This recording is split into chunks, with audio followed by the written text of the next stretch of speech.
I will be here forever.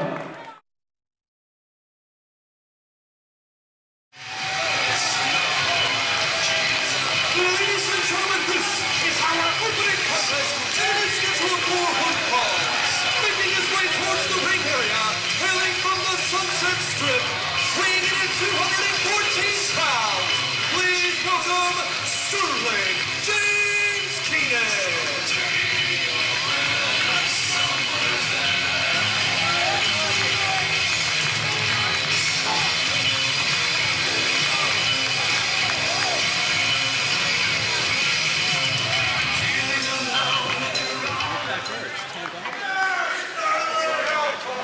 IWC fans, I want you to listen up real closely. I am sick and tired of working for this company and not getting any respect. Last show, I wrestled Petey Williams and he dropped me on my goddamn head. So instead of being rewarded for my 5-star performance, I get set in the first match of the night with a Skid Row reject, Dirk Ciglar. This is all gonna end tonight. After I beat Ciglar, I'm gonna beat Petey Williams. I'm gonna beat Chris Sabin. And I'm gonna beat CM Punk. As a matter of fact, from this day forward, I want to be known as Sterling James Keenan, Super Indy Killer.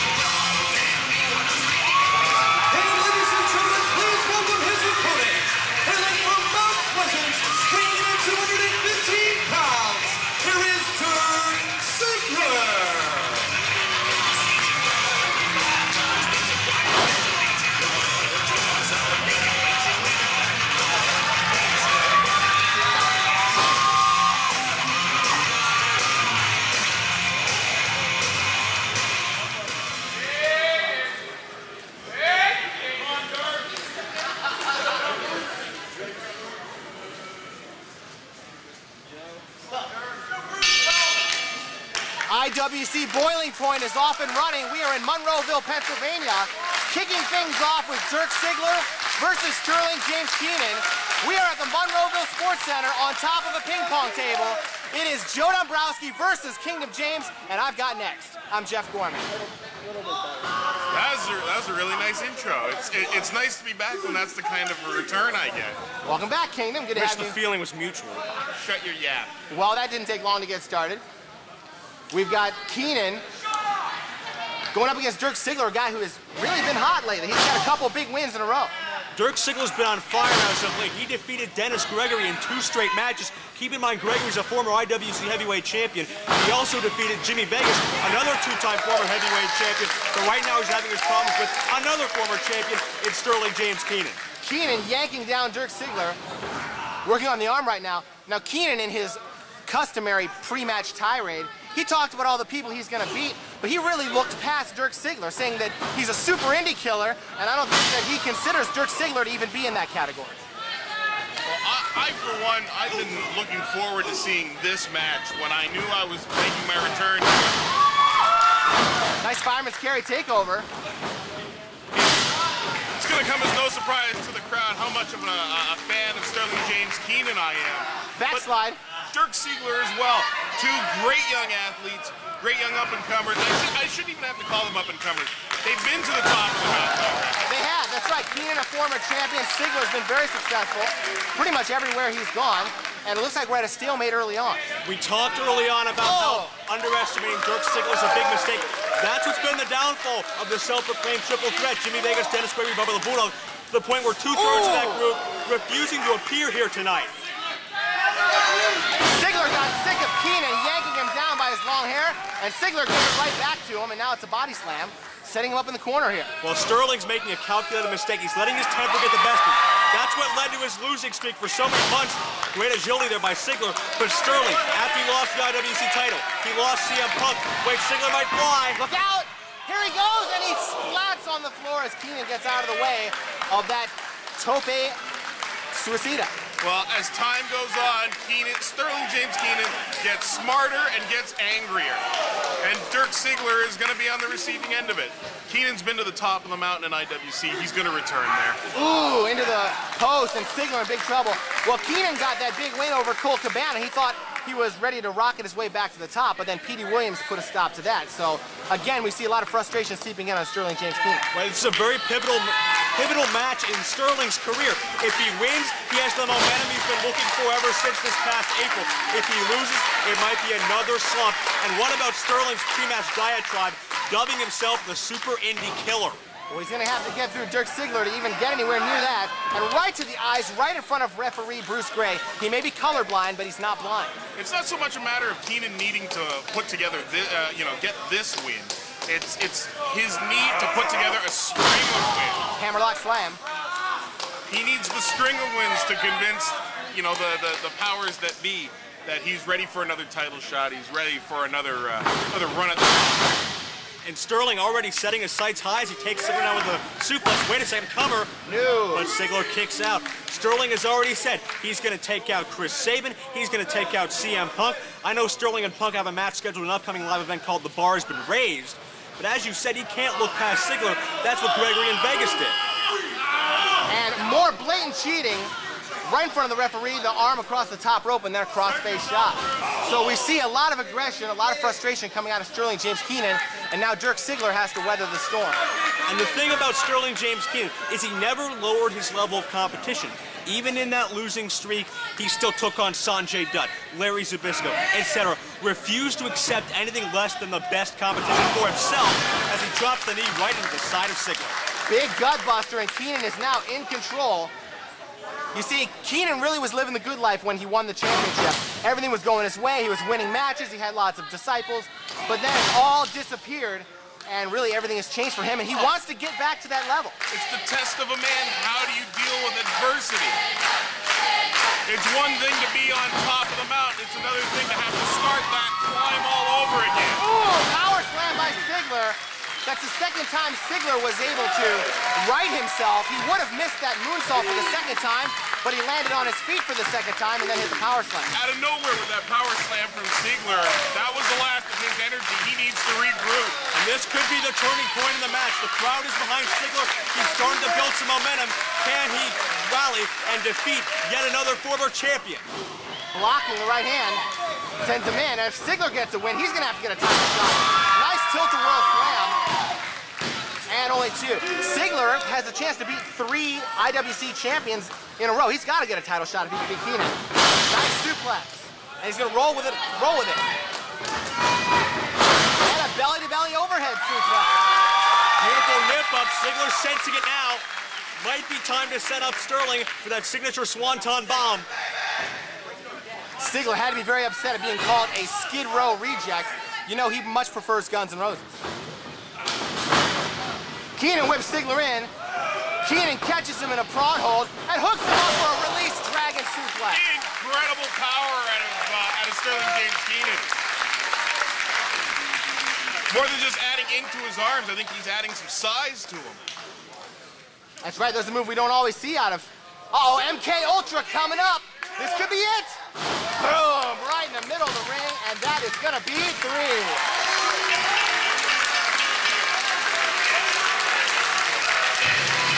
Ladies and gentlemen, here is your winner, Sterling James Keenan. And did you notice the intensity on Sterling's face?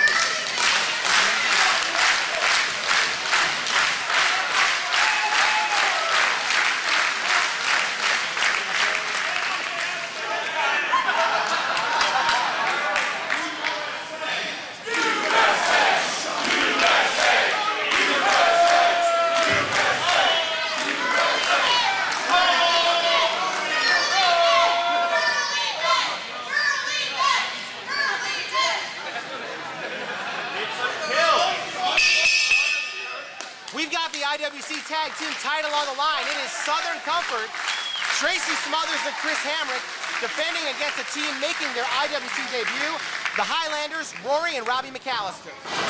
And that's Rory in there tying up with Tracy Smothers. Oh, well, we got that out of the way. All right, Smothers has him backed in and a clean break. I don't know what Rory's complaining about. He was pulling his... Oh, wait a minute.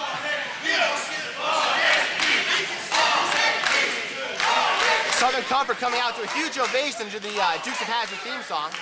It's probably a good time to mention that Jessica Simpson will be playing Daisy Duke in the movie. There's never a good time to mention anything about Jessica Simpson, okay? Okay, duly noted. Meanwhile, back in the ring, we have Tracy Smothers tying up with Rory. Not much known about the MacAllisters. I know you are always being the crack journalist. You have some notes on these men, so why don't you share? Well, I had to get them here because my computer is on strike back in Ohio. I have some notes on them. They're Scottish, they're wearing kilts, and they're wrestlers. That's Couldn't do it without you, Kingdom. That's why he's the best color man in the game, along with you. Takes him over, hooks the leg, and a 2 count for Tracy Smothers on Rory MacAllister. Say color man? Yes, I did. Anyway, the MacAllisters, the Highlanders, they have competed in IWA Mid-South, and they've gotten a few shots in the WWE, taking on people like Rhino, Tajiri, and Shelton Benjamin. One of those matches most notably was on a WWE Sunday Night Heat taping last July right here in Pittsburgh over at the Mellon Arena. Drop toe hold. We've got an Oklahoma roll by Smothers, and he gets a 2 count on Robbie MacAllister. Well, they're good. They've got good technical skills, but I think you're going to see that they don't mind brawling. That kind of. Oh my God! What a savant kick by Hamrick in 2. Wow, I can't remember what I was saying, and Robbie won't be saying anything for a while with a mouthful of broken chiclet. Here come the Hamrick chops. Welcome to IWC, Robbie MacAllister. Some of the loudest knife-edge chops you'll ever hear. Chris Hamrick will rip your chest off with one of those. Right to the ice, here we go again. Oh! Good morning, Scotland. Irish whip, Hamrick comes in a clothesline. Hamrick with a head of steam and a big mafia kick. Hamrick really clicking on all cylinders. Rory comes in and gets sent over now. You can tell Hamrick and Smothers glad to be back. It's been a few shows since we've seen them. What's Tracy gonna do? Here we go. No. But he got them both with a kick through the ropes. And here comes Hamrick now. Look out! Over now with a tope con hilo by Chris Hamrick. Not tough to see why the fans have taken the Southern Comfort so well, despite the fact they're Southern boys. They're not a lot like any of these fans, but their ability has won the hearts of the fans over instantaneously. It's a good way of putting it. They're from the South. Pittsburgh is not the South, but they do feel right at home here. They got a huge ovation coming out, and they've earned it in the ring. Series of open hand strikes by Smothers, leading to the jumping side kick right to the back of the head. And down goes Rory. I mean, it's scary watching Southern Comfort sometimes. These guys are more agile by accident than I was on the best day of my career on purpose. Whoa! Rory pulling down the top rope, and Smothers goes crashing to the floor. And we all know how agile you were in your day, Keenan. Yeah, I had that moonsault for a little while. It's true. What are you laughing about? I'm just laughing at you in general. Is it missing? Are we going to see you doing a moonsault on the side of a milk carton saying, where is it? Why'd you have to come back anyway? I heard those rumors about what you did and why you weren't here. Now, That's disgusting. Let's not talk about that. Leapfrog by Robbie. Uh-oh. Good move by Rory, and it's an elbow by Robbie. And now the Highlanders starting to finally put it together after pulling Smothers out over the top. Nice double team maneuver by the Highlanders. Now, watch this closely. Is it me, or are the MacAllisters smacking each other in the face to make the tag? Is that what I'm seeing? They're hooligans. What do you expect? Are you saying that they're soccer fans? Who's gonna get it backside? Smothers gets 2. And we saw more of Rory than we wanted to. Rory comes right back with a spine buster, Hooks the leg and 2. Well, the MacAllisters are showing they're no slouches, even though this is their first IWC appearance. You mentioned they've been all over the country, even all over North America. The MacAllisters have come here for victory. Well, they're giving up a lot of experience, but we're now starting to see them work together well as a tag team, and they could win the tag belts in their first time out. Now, here, very smart. Distracting Hamrick, getting the referee out of the way. They've got to cut off the ring. When they've got Tracy Smothers in trouble, they got to take advantage of it and keep him away from the fresh partner. But Smothers able to fight his way out of the corner. Robbie with a reversal. Swing and miss, caught him with a power slam. And Robbie's gonna go for pin and get 2. Smothers' mistake was not taking the opportunity to dive into his own corner and make the tag. Now, once again, the MacAllisters are in control. Series of axe handles to the back by Robbie. This team's starting to show what they can do after a rough start.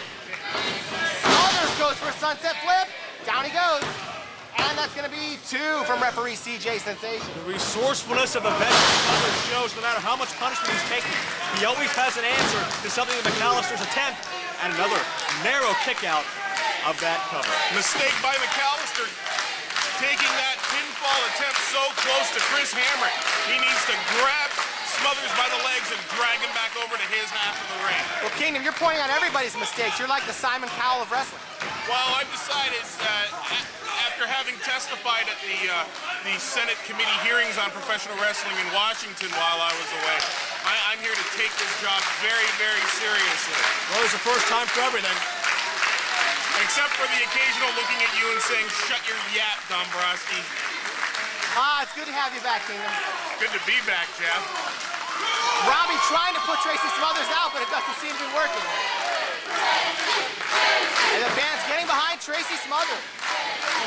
Smothers feeds off the noise from the crowd. This is what's going to fire him up. And Smothers elbowing his way out of trouble.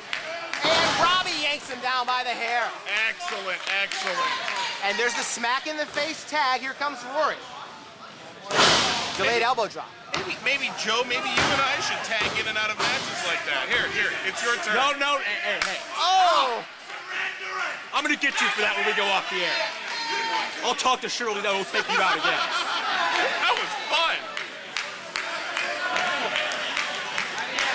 I wish I would have worn my referee shirt here. We've got a big suplex by Rory, and the Highlanders are looking very good here now. Raw power out of Rory MacAllister. Up top goes Robbie. Here we go! Big splash and no water in the pool. They took an unnecessary risk and it didn't pay off. The veteran Smothers had it scouted perfectly, played toss and moved at just the right time. But can he get the tag? Yeah, here comes Chris Hamrick. And immediately he goes to town on the Highlander. Big drop kicks. And another one. Hamrick has been waiting for a while. Uh-oh. And it's a doubleheader.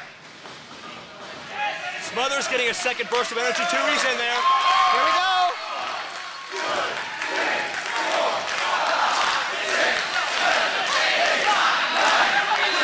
Fans counting along here as the Highlanders take their lumps. Whip together, and Rory is down. Missing the big kick. And a nice backbreaker. Robbie gets one, and Tracy makes a save. I think this ultra-competitive match, flatliner. Smothers goes to the pin, and Rory makes the save. This match is only further proof that IWC's tag title division is hotter and better than ever before. Uranagi across the knee. Rory gets 2, and Hamrick makes the save. Referee's got to get some control, get at least 2 of these guys. Well, there's one of them out of the ring. One of them's out. Robbie going up top. He wants to fly. This didn't pay off the first time. They're setting up something big. What's Smothers going to be hit by here? Whoops. Oh! Smothers isn't going to be hit by anything, but Robbie sure is. Ouch. Nice back suplex. Robbie in a world of trouble. And Hamrick going up top. Robbie MacAllister needs to run for the hills. Hamrick up top off his opponent and nails him in the face. Hamrick's willing to try it again. He's a perfectionist. Tracy making sure Rory's not going anywhere. The big leg drop. I know you like that move, Kingdom. And that is 3.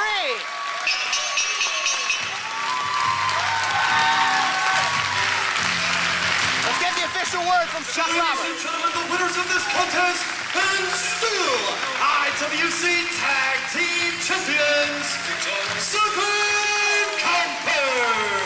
Tracy and Hamrick get the win tonight. The IWC Tag Team keeps getting hotter.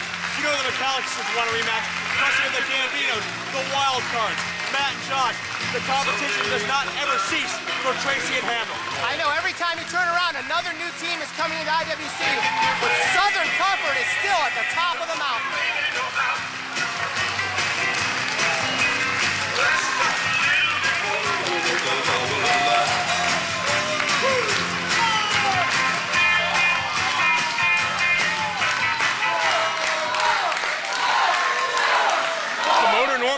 In the ring. What are we going to hear here? We've heard rumors about a major announcement he's going to make. Is this the time to see it? Okay, guys. I said it on the website. December 11th, we're going to make history with a dream match that I've wanted to see. You guys have been great tag team champions. Thank you very much for competing at IWC.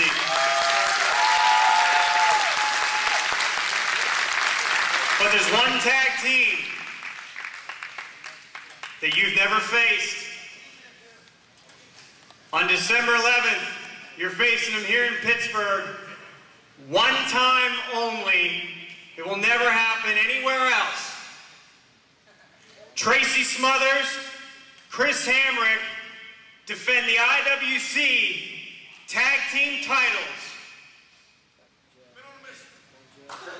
against Loverboy Dennis and Beautiful Bobby, the Midnight Express. What? Dennis Condrey? Where'd they dig him up? With James E. Cornette. Double what? Wow. The original Midnight Express is getting back together. This is incredible. That's Saturday night, December 11th. These guys take on the greatest tag team of the 80s. I want to see what you guys can do. Oh my God. Eaton, who is a hero to so many people in professional wrestling, including Chris Hamrick. When Hamrick started in this business, Eaton was one of his inspirations. Hey, one quick thing. I want to give props to those Scottish guys we just wrestled, the Highlanders. Give those guys a hand. They beat me to death. December 11th. Christmas is going to come early because you IWC fans are going to see the legendary Midnight Express with Jim Cornette against Southern Comfort, Chris Hamrick, and myself. And I'm going to tell you this. Maybe they can beat us, that they can't beat everybody in the whole Pittsburgh area and all the fans of IWC. And I'm not trying to get a cheap pop here, as Cactus says, because God bless you and thank you very much, because I feel like I'm 21. Thank you. We'll see you. We're going to keep the belts. We're going to bring them back home. They're going to stay with us. That's December 11th. I can't believe Dennis Condrey's coming back. Dennis Condrey, who, an original member of the Midnight Express, until one day he just didn't show up to the arena, wasn't heard from for months, and was replaced by Stan Lane, an incredible wrestler. They're reunited, Bobby Eaton and Dennis Condrey. This is going to be... Okay, it's time for the grudge match between Super Hentai and Sebastian Dirk. We've been waiting a while to see this one. And Dirk says, I'm going to take the mask, and smacks him in the face. Jeff Gorman here along with Joe Dombrowski and Kingdom James. Howdy, folks. Remember back some 6 weeks ago at our live event Summer Sizzler, Sebastian Dirk joined us on commentary because, by his own admission, he was just bored as Hentai hits the dropkick. He attacked Hentai after the match he called with us for no apparent reason, beat him senseless for several minutes, then tried to steal his mask before Hentai's good friend Dirk Ciglar made the save. Well, that was more than enough to ignite this feud, and we see a grudge match. We saw Hentai come out with a chair. Bruce Gray said no thank you, but it just seems like a matter of time before these guys are going to just tear each other and the building apart. You're talking about the single angriest man that professional wrestling has ever produced against a guy who is pound for pound one of the toughest human beings I've ever met in Super Hentai. That's right. We've seen Hentai in some tough matches. We've seen him take some incredible abuse. And he's always been one of the most successful guys we've ever had here. And he just nailed Sebastian Dark across the apron. DDT caught Sebastian's head right on the very edge of that apron. Well, I'll tell you what, the problem that Super Hentai has in dealing with Sebastian Dark is the man is immortal. He's been dead already. You can't kill him. And he's made it back from the other side. He will not die again. We've discussed before that whenever Super Hentai seems to be ready to get right back on path, another career comes forth as Hentai with a hard right hand. First it was Shirley Doe, then Shelley, now Sebastian Dark's in his way of rising up the IWC rankings. You know, Hentai could whine and complain and say, I don't get enough title shots, but he just comes straight after every challenge. He's like the man to beat here in the IWC, and he just nailed Sebastian Dark. He knows his time's going to come again to hold the gold, but he's just in one fight after another, like you said. You're making a mistake in what you're saying. Super Hentai doesn't come straight after every challenge. Oh! Sick wet thud! Challenges come Super Hentai's way. There's something about him that certain people they don't hate, they loathe. It's like a sickness. Shirley Doe tried to kill him. Shelley tried to kill him. Sebastian Dark is trying to kill him. Well, Hentai is one of IWC's most prolific stars, as Sebastian used his referee Bruce Gray's position to his advantage. Hentai won Super Indy 1, our longest reigning Super Indy champion of all time, and he does not look as physically intimidating as he actually is. So people seem to pick on him to try to get ahead on the IWC roster, but it really rarely works. Well, you're right, because like Keenan said, he just won't die. Although Sebastian Dark's gonna try. Does Sebastian Dark care about titles, though? Or is he just out to maim? He never has. When he started his feud with Shirley Doe, you could tell he wasn't trying to position himself for a title shot. He was trying to seriously injure Shirley Doe, and now he's trying to do the same thing to Super Hentai. To Sebastian Dark, titles are just bait to get the people he wants to hurt in the ring. And we see a very nice-looking suplex by Sebastian Dark. Underneath the psycho exterior, he's got a ton of wrestling ability. And one thing covered by Sebastian, but a kick out. One thing we definitely need to touch on is the crowd comes alive for Hentai. It was just a few short weeks ago. Hentai in that match with Carlton took a nasty, nasty splat off of the top rope onto the arena floor. His back has been hurt for several weeks. Is he 100% for this match even? I don't know. Very doubtful. Well, we haven't seen Sebastian Dark go after the back specifically. We'll see if he decides to do that. And Dark. Tree of Woe. Tying him to the Tree of Woe. Hentai in trouble. Here comes Dark. Nails him right in the midsection with a drop kick. And that takes all the wind right out of Hentai. The shot right to the gut, trying to knock the wind out of Hentai to make him defenseless to whatever Sebastian Dark has in that maniacal mind. Again, we see that he wants to take the mask of Super Hentai. Well, apparently he's not trying to kill the body tonight. He's trying to destroy the soul. And the character, because if you take the mask off Super Hentai, I guess he's just a guy named something or other, you know? All I can tell you about Super Hentai without the mask, very, very unattractive man. I saw it once. He was in his meditation chamber on the Star Destroyer. And I had to tell him that we found the rebels. Oh, jeez. Can't you ever be nice? Hentai, sending Dark in with the Irish whip. Here he comes. Double knee. Oh, I've taken that, and I don't know how I was able to breathe for the next 10 minutes. Swing and a miss. German suplex dumped him on his head. And Dark is back up. He's wobbling, and he's taken down with a lariat by Super Hentai. Sebastian Dark didn't even know he was on his feet at that point. Heading up, we could see the ace is high. Here we go. Beautiful hang time. Is that going to be 3? No, very, very close. You know, Hentai has done a pretty decent job at making this mostly a wrestling match as opposed to a wild, hardcore fight, and he almost won the match in the ring like that. And that is a smart strategy, but make no mistake about it, Sebastian Dark can wrestle. If he really wants to, he can get down there and mat wrestle you. He just prefers to attempt to destroy your life. That's exactly right, Joe. Sebastian Dark has allowed this match to remain a wrestling match. If Sebastian Dark wants us to become a brawl at any point in time, it will become a brawl, Jeff. We'll see if that happens. Hentai, sitting Dark up. Irish whip again, here he comes. No! Caught the big foot to the face. Hentai tried to block it, but Sebastian still connects right into the temple of Super Hentai. And he may be going for the mask, he is! Oh no. He's trying to unmask him. Think of how sacred the masks are, Jeff, in Mexico, throughout the world. How one is shamed if his face is ever shown in public. That's right, this would be a DQ in Mexico, but it's not here. He's He's got it twisted sideways. And Hentai can't see. Hentai's flying blind. Here we go. Northern Light suplex. Feet on the ropes, come on. That's 3. Dark wins. Ladies and gentlemen, here is your winner, Sebastian Dark. Using one of Hentai's own signature moves, the Northern Light suplex, Sebastian Dark defeats Super Hentai, mind, body, and soul. But wait, Dark said he was going to take that mask off, not twist it. He's got a chair. He might take his whole head with it. Oh no, Bruce Gray, stop this. He can't even see. Come on. Trying to get that mask fixed around. Oh! Steel chair necklace. Think about all the injuries he's had as a result of chair shots in the past. The 7 staples. No, he's got the mask on. Oh my God. Oh. Oh. Here comes Ciglar, Hentai's friend. He's gonna cover up the face. Ciglar, don't turn your back on him. Oh. This has gone too far. Come Ciglar on. got nailed. Ciglar made a big mistake turning his back on Dark, ruining Dark's work.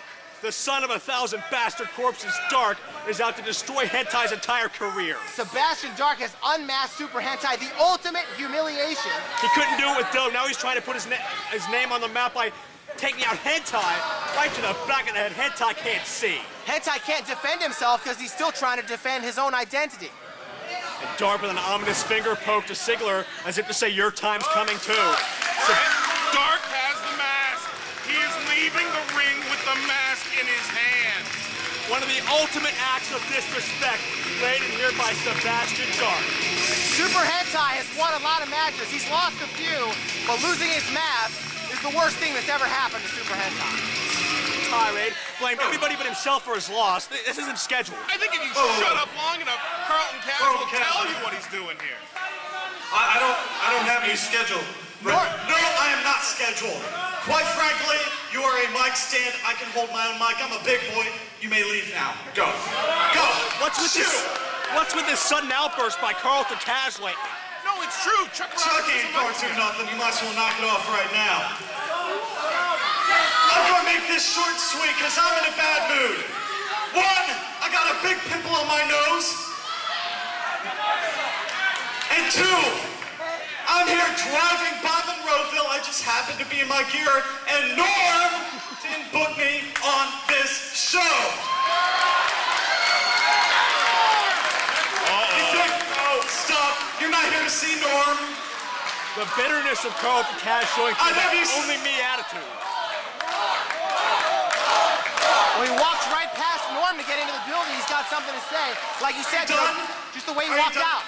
Don't be cute with me. You know what? I don't care. I'm in my gear. I'm not leaving. You're not making me leave. You're not making me leave.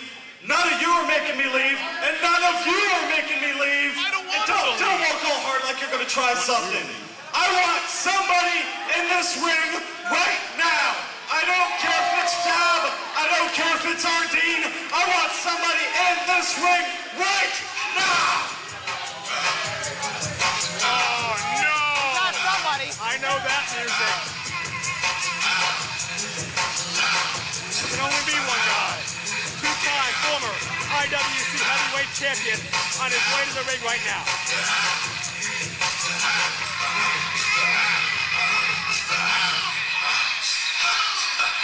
I said, who wanna play my game?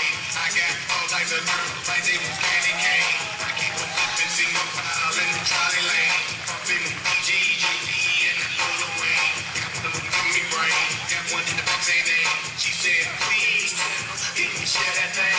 I said, come on girl, can't you wait a minute? Here's Jimmy Vegas. Come on girl, can't you Been a while since we've seen Vegas with the self-destruction of the triple threat. Well, just came out here and say you don't have a match. I said that Jimmy Vegas is the name. Yeah, there, right? Champ. Well, guess what? If you want to try your luck and roll the dice, you got me right here. Whoa, here we go. Jimmy Vegas, do not waste any time answering that challenge. And this match is on as Vegas floors Carlton Kaz with a clothesline. We got a referee, we got 2 men in the ring. Oh! Big backdrop. And Vegas wasting little time ever since that cage match where the self-proclaimed triple threat started to crumble. We haven't seen much of Vegas. He dropped the match to Dirk Ciglar thanks to some communication with the triple threat partners, but we haven't seen him pursue a singles title in a long time. And here he is going after Carlton Kaz, answering the challenge and blasting him right in the back. Well, this match started like the Wright brothers because there was a whole lot of backpedaling in the bicycle shop there after Kaz's initial burst. And Vegas is sending him flying now. Have I ever mentioned the Wright brothers were from Ohio? And we should mention that both Dennis Gregory and Bubba the Bulldog have refused to appear on IWC telecasts and live events unless they're in the main event. That's why neither of them are accompanying Vegas. Aha. Kaz one more time into the post, and I bet Kaz wishes he was right back on the turnpike in his gear driving down the road. And don't forget that huge brawl that spilled outside the building a few weeks ago between Vegas and Gregory. It looks like ever since Bubba the Bulldog announced a weak link as Kaz hits the post shoulder first, Vegas and Gregory have been a little paranoid about each other. There may be irreconcilable differences there. Well, obviously that group was not big enough for the egos involved in it, and now we see what Vegas can do with nobody by his side, and obviously he can do a lot since he's held the IWC title twice. This is just the kind of guy Carlton Kaz needs to beat in order to move up the ladder and get booked on every show. Backbreaker and a 1 count by Carlton Kaz. Kaz is outsized by at least 6 inches here. He's outweighed by probably 50 pounds of pure muscle. Oh! Exploder suplex. And let's talk about Carlton Kaz for a second. Losing that match to Super Hentai, injuring his back in the process weeks ago, Kaz went on that tirade, blamed everybody but himself for that loss, and then stormed out of the building. Yeah, Kingdom, he said he blamed Jeff Gorman and what's his name? Yeah, well, what's his name here is pretty mouthy. Jeez. Says the man, Vegas gets ahead of steam and got nailed with the elbow. Nice defensive move by Kaz. Oh, nice jumping sidekick by Kaz off the rope. Very nice, into a leg drop, basically. And a 2 count. If Kaz can beat Jimmy Vegas, he can play Simply the Best in his car all the way home. I can only think of one time I've driven by a show that I wasn't booked on in my gear. That's kind of weird.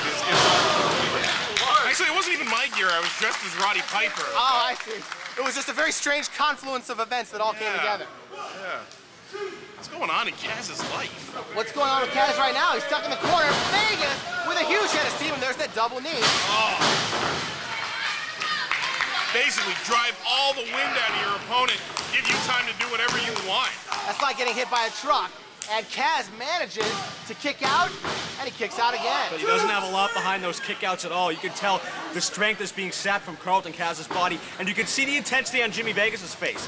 It looks like he's taking all the frustrations recently between Bubba and Gregory and himself and taking it out in a positive way on his opponent. O'Connor roll gets only, well, 1.5. Well, that's what Kaz has to do if he's gonna win this match, if he's got a chance to win this match, is, Uh-oh. Kaz manages to get out of that and heads up the rope. He's trying to run away. Look out. Razor's Edge. Oh! I think that'll do it. It sure will. Like a shot. Ladies and gentlemen, here is opener, Jimmy Vegas. You were saying, Kingdom? I'm saying like putting a t-shirt in the laundry. Jimmy Vegas turned him inside out. And based on what we've seen here tonight, Jimmy Vegas cannot be that weak link in the triple threat. Bubba was a legend. And Jimmy Vegas has got the stick. Uh-oh. I'm a little blown up because I drank a little too much last night. Cha-ching. As you can see, I did this all by myself. No Denny, no Bubba. It's all about me. Take notice. I'm going to show you who the man is, because I need to be the champ. Does this mean Jimmy Vegas is officially severing his ties with the self-proclaimed triple threat? I think it does. Jimmy Vegas has realized that he's won the title twice, and he can do it again all by himself. Ladies and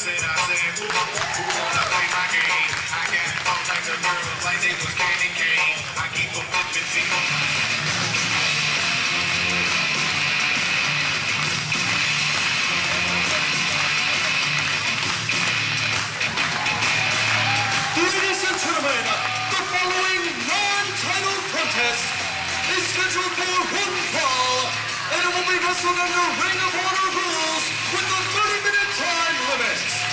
Introducing to you first, weighing in at 210 pounds, he hails from the City of the Angels. Please welcome the Fallen Angel, Christopher Daniel.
I'm the greatest of all times. I'ma say it just like Ali did. The champ is here! The champ is here! The champ is here! The champ is here! Come on! And ladies and gentlemen, introducing, weighing in at 270 pounds, he hails from America, Samoa, and he is the current reigning Ring of Honor champion. Here is Samoa Joe!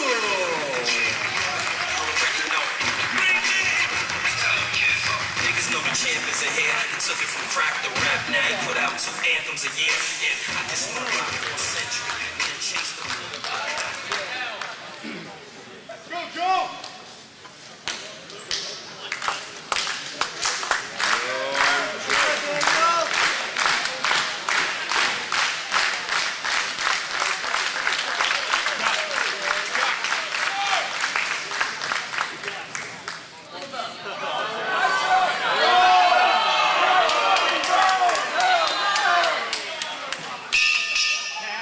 Here we go. We've got Samoa Joe, the Ring of Honor champion, in a non-title match, taking on the Fallen Angel, Christopher Daniels, one of our feature matches here at IWC Boiling Point. My name is Jeff Gorman, along with Joe Dombrowski and Keenan James. Hello! And even though the title is not on the line, this match will be under Ring of Honor rules. That is the Code of Honor. You saw the pre-match handshake that did not take place because Chris Daniels, as the leader of the Prophecy, is against the Code of Honor and does not shake hands. Also, no countouts, no run-ins, and no attacking the ref. See, we're all caught up on the Code of Honor. Samoa Joe new to this area, but definitely not new to all the smarter indie wrestling fans. As a brief overview, Samoa Joe starting with the UPW training school in California in 1999, training with current WWE superstar John Cena back then. Had a lot of success in that organization. In fact, he won the UPW Heavyweight title back in 2001. And Jeff, do you happen to know who Samoa Joe defeated for that title? I couldn't tell you. None other than the Fallen Angel, Christopher Daniels. Well, how about that? And they tie up here in 2004 in the IWC. Samoa Joe, his title isn't on the line, but you know he's not going to take the night off. His reputation is always on the line. Samoa Joe also with success over in 0-1 over in Japan. Back to UPW, had successful title defenses against the likes of Tommy Dreamer and Sean O'Hare.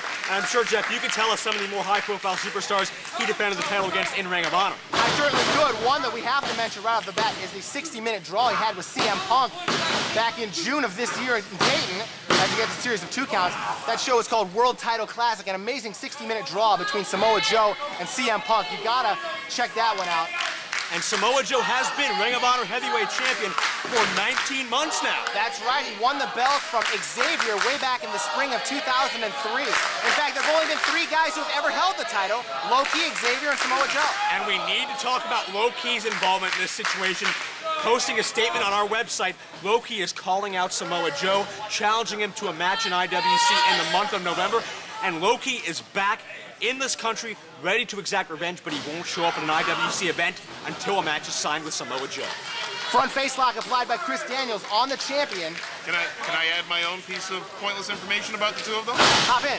They've both appeared on the Discovery Channel. They have? How so? Why, yes. Christopher Daniels in an hour-long documentary about the UPW school. Samoa Joe on an episode of Monster Garage. Way to add some entertainment to the sport. Hey, man, I try. Daniels trying to control the bigger Samoa Joe, has a 60-pound weight advantage. And look out, the champ hammering down. Ladies and gentlemen, I believe that's clubbering. That's right, there's a clubbering in there. Grinding that headlock now is the champ Samoa Joe. We should mention Chris Daniels is a champion again now, too. That's right, just days ago he won one half of the NWA TNA World's Tag Team titles for what I believe is his 4th reign with that title. Congratulations go out to Daniels here. It's national champion versus national champion here in an IWC ring. And the fans rooting for both guys as we have factions supporting both wrestlers. Samoa Joe trying to lean on Chris Daniels, wear him down just the way Daniels was wearing him down earlier on. And you mentioned the prophecy earlier. Keep in mind, Samoa Joe was the hired hitman of Chris Daniels in Ring of Honor several years ago. So Samoa Joe's first breakout run in Ring of Honor, you can say that was started in part by Daniels. In fact, he made his debut at Glory by Honor. He was brought in as a hitman by Daniels to take out Low-Ki, and that was an incredible match called the Fight Without Honor. And that's something you also need to see. That's one of the best matches that I've ever had the privilege to announce. Low-Ki and Samoa Joe in the Fight Without Honor at Glory by Honor. One of the most brutal matches I've ever seen was Low-Ki versus Samoa Joe.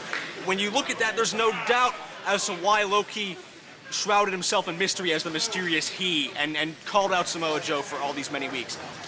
Anyway, Samoa Joe in that match signaled that he was going to be a major player, and he has been a major player ever since he showed up in Ring of Honor, and down he goes. Head of steam from Samoa Joe. Huge shoulder tackle. The guy reminds me in build and in intensity of Steve Dr. Death Williams. That's a good point. We haven't really seen anybody really like Samoa Joe since, I think, Steve Dr. Death Williams, as far as the size and the explosion. Huge barrel chest. A lot of power out of him. Head that could butt its way through a brick wall, probably. And Daniels taking a little bit of time here, trying to come up with a new idea here. We should also mention that these two mentioned with the title on the line last year at Glory by Honor 2, which was exactly about a year ago. And Samoa Joe successfully defended the title, beating Daniels. So Daniels has been waiting a year to get his hands on Samoa Joe one more time, although he wouldn't walk off with the belt if he wins here. He would really get a measure of revenge. As Joe takes Daniels down with a side headlock takeover, might be a good time, as we have a cover, might be a good time to plug our affiliates. Of course, our good friends at Digital Horizons taping this for us, but of course, this event also being sold on SmartMarkVideo.com and ROHWrestling.com. That's right, we see Daniels with the crossface here, really grinding it out on the champion, Samoa Joe. Really? All those places are showing this? See what you miss? Well, I'm glad we all got dressed up. This is a good shirt, man. Back to what matters. Daniels now reversing the momentum. He has Joe in the side headlock. And it's strange how this match has really been very, very mat-based. You know, they've both been trying to wear each other down. Samoa Joe hitting a little bit of the power move, but eventually, if Daniels is going to win, he's going to have to start moving around the ring a little more. Well, here's a strength maneuver from Samoa Joe right now. Hitting the thighs around the head of Christopher Daniels, just like a vice. Squeeze the brains right out of his ears. That's right. This really plays to Samoa Joe's advantage. Daniels has got to escape right now. And even though these men have titles of their own, you have to think what implications this match will have on IWC Super Indy title. Keep in mind, it was just a few short weeks ago at Summer Sizzler that Christopher Daniels defeated AJ Styles and Homicide in a three-way dance. Whoa, cross arm breaker! He's got hooked! submission, no, he's gonna get to the ropes. Joe saw the escape coming and decided not to let it happen. As I was saying, if Daniels defeats Joe here tonight, you can't deny him a shot at the Super title, or any title for that matter. Look at that. Headbutts right to the wrist, really punishing Daniels. Takes him over with the arm lock. A half dozen Samoa Joe headbutts or 100 hours typing on your computer. You're gonna get carpal tunnel syndrome. You got it. And Samoa Joe continues to torture the left arm of the fallen angel Christopher Daniels. Well, we saw Daniels, and Jeff, you know that I'm big on this. We saw Daniels walk into the ring with his shoulder bandaged up, his trapezius bandaged up. That is a sign. That's a free shot sign to Samoa Joe. Come after this arm, come after this shoulder. And he's certainly doing it. Samoa Joe doing a really good job of keeping Daniels grounded and working on the arm. But Samoa Joe, a big, tough guy, but he's very underrated as far as his smarts, and he's also very underrated as far as his stamina, I should say, until the CM Punk match. He really opened everybody's eyes with his stamina and going 60 minutes with CM Punk at World Title Classic. No doubt about that, and you'd think perhaps the smartest strategy for Daniels, look at that power. And again, Daniels suffering under the hand of Samoa Joe. You know, so many times you look at the guys like Daniels, Styles, Homicide, smaller built guys that wrestle this kind of style. But when you've got somebody who's about 290 pounds doing the same stuff, there's so much more power behind it and so much more pain to every single move. And Samoa Joe has really faced everybody under the sun in Ring of Honor. Guys like Jay Briscoe, like I mentioned, Chris Daniels. He's got a match coming up with Bryan Danielson, Rocky Romero, ROH throwing just everybody that they can at Samoa Joe, and it's amazing that he's been able to stay on top against that level of competition and that variety of competition. That's the will to win, Jeff. He it's not just the ability, it's the will to win. You can have all the physical attributes, all the skill in the world, but if you don't have it inside yourself to use those tools, you're not gonna get anywhere. And Daniels trying to fight his way back here on Samoa Joe, trying to nail him in the midsection, but Joe cranks right back on the arm and kicks Daniels down. Samoa Joe developing a definite pace of control over the fallen angel Christopher Daniels. One would think the smartest strategy here is to hit and run, take advantage of the speed advantage Daniels has, so he can't get trapped in any of those vices of submission that Joe possesses, or any of those hard-hitting strikes, but that's not been able to work at all for Daniels. He's been grounded and stuck in a horizontal situation for so many minutes now, and Joe not letting up. And like a loaf of Pepperidge Farm bread, that arm is double wrapped, man. Joe really wrestling his style of match here, not letting Daniels get on offense. He's showing why he has been the Ring of Honor champion for such a long time. 10 minutes has elapsed in this contest. 20 minutes remain. That's right, there's a 30-minute time limit on this match. We know both these guys can go 30 minutes and more, and we'll see who's gonna come out on top here. Daniels finally getting some separation. But already the effects are showing Daniels having a very tough time moving that entire left arm. It's been hampering his career for weeks upon weeks now, really ever since the beginning of the summer. He's had problems with that shoulder, and Joe is only making it worse. Well, this is going to be very tough. Samoa Joe has been impossible to beat, and Daniels is pretty much trying to beat him with one arm, and he just took a foot to the face. This is going to hamper him all match now. I broke my left shoulder in the middle of a match, and there's no quit. You gotta keep going. And when you're down a limb, it's hard to fight. Joe softening up Daniels, that last kick right in the arm. The biggest problem now for Christopher Daniels is while he's thinking about offense, some way to beat Samoa Joe, he is now going to be deathly worried about protecting that arm. He's got that Fujiwara armbar really cranked back, but Daniels, as smart as he is, able to get that foot on the rope. Did you see the torque he had on that shoulder of Daniels, extending it in ways that was nowhere near meant to be extended? Even the fallen angel can't survive that long. Listen to the impact on those kicks from the 270-pound Samoa Joe. And Daniels has been all over the world in a lot of tough fights, but this has to be one of the toughest. Daniels coming up with a reversal here. Sends Joe in, shoulder block takes Daniels down. Samoa Joe and Daniels caught him with the knee.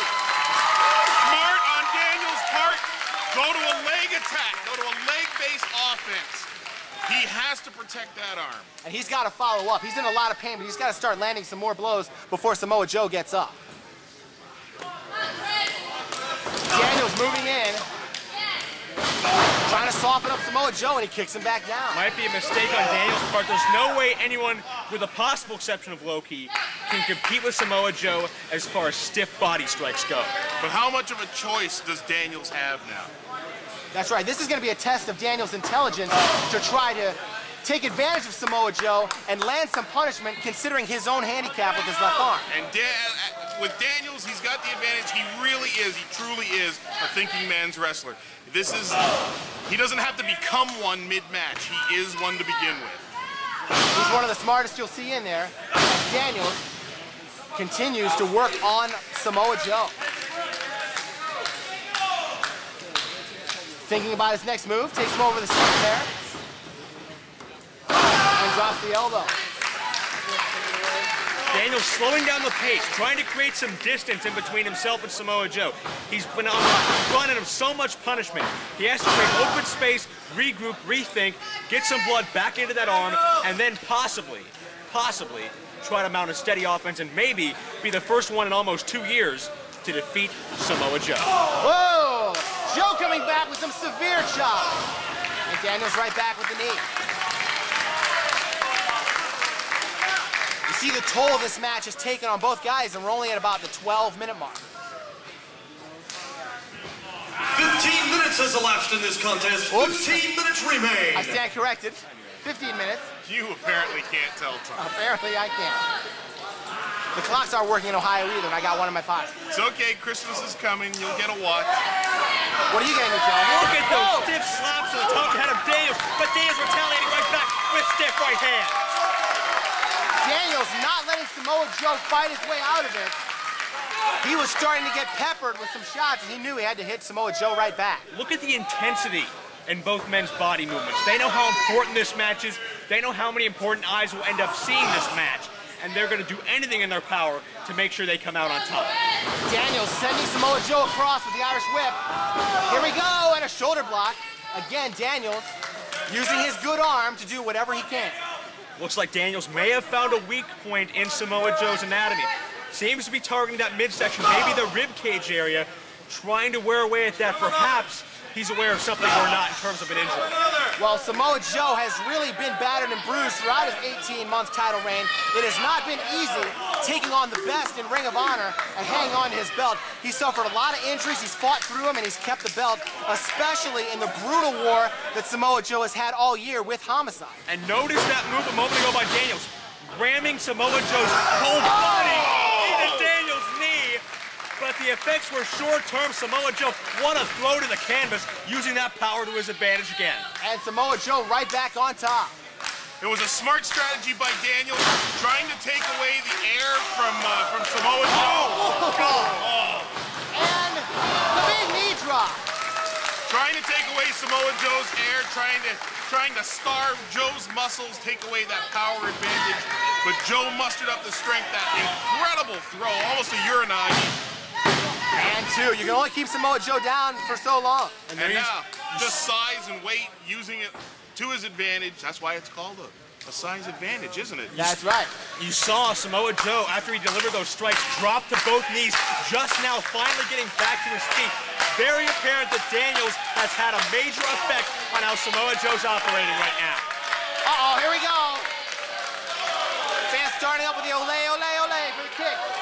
Face wash time. Whoa. Here we go. The big ole kick. He likes to do that outside the ring sometime, and here he's going to settle for in the ring. Not so much a wash as it is a sandblasting. And Daniels feeling the effects in the corner as Samoa Joe starts to move in one more time. And a lot of the fans getting behind Samoa Joe, even though this is the first time that they've seen him wrestle here in the IWC. His reputation in ROH precedes him. Up against a curry kick, tremendous agility. Will that be enough? Hooks him over, and two. Daniels kicks out. Unbelievable move, jumping up like it was nothing, and nailing Daniels right in the external occipital protuberance. Thank you, Gorilla Jr. You mean the bump on the back of his head? That's right. Samoa Joe has Chris Daniels now trying to put him away. And sends him in. Hooks him up. And right back, focusing on that rib area, the abdominal stretch, tearing away at the intercostal cartilage between the ribs. Intercostal cartilage, where are you getting that? Grey's Anatomy. And the fans really get riled up behind both guys. And he takes him out with a sweeping back kick. And Daniels landed right on Samoa Joe's knees to boot. Even though Samoa Joe's Ring of Honor title is not on the line, Joe has to feel like he's got to win every match, because one of the things that's helped Samoa Joe is that aura of invincibility, because he has been invincible with the title on the line. If Daniels or anybody beats him, even in a non-title match, everyone's going to say, okay, Samoa Joe's vulnerable, I can take that ROH title off of him. Definitely. Every match is a must-win for left in him. this contest. 10 minutes remain. With Samoa Joe, winning isn't just encouraged, it's expected by now. If he loses any match, if he's pinned by anybody, it's going to make worldwide headlines. Daniels fighting back now. He's got Samoa Joe doubled up. We'll see if he can win this match in the last 10 minutes of the time limit. Here we go. Oh! Overhead throw by Samoa Joe. Puts him over. No, Daniels kicks out. Some incredible split-second decisions being made by both of these men to counter their opponent's potential offense. We saw Daniels slip into that abdominal stretch out of nowhere on Samoa Joe, and that overhead throw, incredible out of Joe. Another big chop. Now he's setting up for some punches. Right jabs, right to the jaw of Daniels. Daniels really feeling the pain here. Nothing flashy about this now. Samoa Joe means business. Irish whip, here we go. Oh, and Joe goes in hard. And these fans are just not stopping. Insult to injury. Daniels takes down Samoa Joe with the Samoan drop. And did you notice moments ago, Samoa Joe crashing into the corner, ribs first. Daniels is taking quite a pounding here, but he's dished out a lot too. Samoa Joe is vulnerable now. We'll see if Daniels can put him away with one of his many moves. And look at the intestinal fortitude both men are showing. Back up on their feet again, continuing this ultra-physical battle. Clothesline, Joe doesn't move. One more time, and you can see there's that aura of invincibility. He doesn't want to even wobble. That time he wobbled and went down. Here we go. And there's the quebrada. And a 2 count. Getting him in the ribs again. Joe, what was it you said? The intercontinental carpentry he's working on there? Intercostal cartilage, but thanks for trying. Oh, well, you know. It's nice that we have someone here who even knows what a pancreatic fluberance is. What? What Joe said. Jawbreaker and a spear by Daniel. Here we go. No, only 2. Daniel's coming so close to being the first guy in almost 2 years to beat Samoa Joe. Well, Daniel's main source of hope now is to hurt those ribs. Is to take the ribs out. Perhaps maybe hit a best moonsault ever or something like that. But Joe takes him. What a power slam, snapping him right in the back of his head. Cover. And 2. And right into a cross arm breaker. Daniel's trying to clasp the hands together so Samoa Joe cannot extend the arm. I'm sorry, go ahead. If the arm is extended, the elbow becomes hyperextended, especially when Samoa Joe has that much power behind it. Is Daniels going to have to submit here? Reaching for a rope with his heel, perhaps. He's trying. He got it. He got the rope. Just barely. More good ring generalship by Chris Daniels. He was stuck in the middle of the ring, but he somehow squirmed around and got to the rope. And we are really seeing Samoa Joe show us what he's all about. We've seen him with the strikes, we've seen him with the wear down holds, and the high impact moves, like the powerbomb, and 2, right over into a STF. Very nice from Samoa Joe. Joe understands. He's heard Chuck announcing it. We are well thick into this match. There's not a lot of time left on the clock. Maybe about 5-6 minutes, I'm guessing. And the fans cheering for Chris Daniels, who's trying not to submit here. And And Joe in a good position here, even if he doesn't get a submission, like you said, Keenan, if he can try to wear him down some more, maybe go toward the time limit. Although the belt isn't on the line, of course, it keeps you from losing if you get a draw. Well, there's pride at stake here, and I think especially, strangely enough, especially on a show that is not Ring of Honor, on an IWC show where the title is not on the line, I think Samoa Joe needs to make the statement by pinning Christopher Daniels, just to to prove. Not taking it easy, not taking it soft because it's not Ring of Honor. This is IWC. It's every bit as important. That's right. Neither of these guys has taken anything less than 100% in this match. And Daniels with an enormous German suplex. 5 minutes has elapsed. 5 minutes remain. Ungodly power by Daniels as he takes Joe down, and both men down again. How much do these guys have left at this point? Well, they've only got less than 5 minutes to do whatever they can do. And Daniels making his way up first. We're going to see both guys get a little bit desperate, go for something risky, maybe something high impact to get the win. Because like you said, Kingdom, there's a lot on the line here. Yeah, I did. That's why I quoted you. Daniels urging Joe to get up. Whoa! Samoa Joe doesn't even have enough energy to get any force behind that clothesline. Daniels just sort of ran into him. That's right. Daniels had something in mind that didn't quite work because Joe was able to knock him down and out, and Daniels is pretty woozy right now. That was a momentary lapse in concentration by Daniels. Did not expect that arm to be outstretched. Thought Joe was a little more than he was. Oh my God. Here we go! Okay, by a 270-pounder. My bursitis is acting up just watching this match. And the fans come to their feet as Samoa Joe shows that he can even fly as well. Samoa Joe's got to be winning a lot of fans for those people who are just seeing him for the first time. Of course, Christopher Daniels, very respected here in IWC and all over the world. And Joe, up with Daniels, tries to send him in the ring, maybe finish him off and get the 1, 2, 3.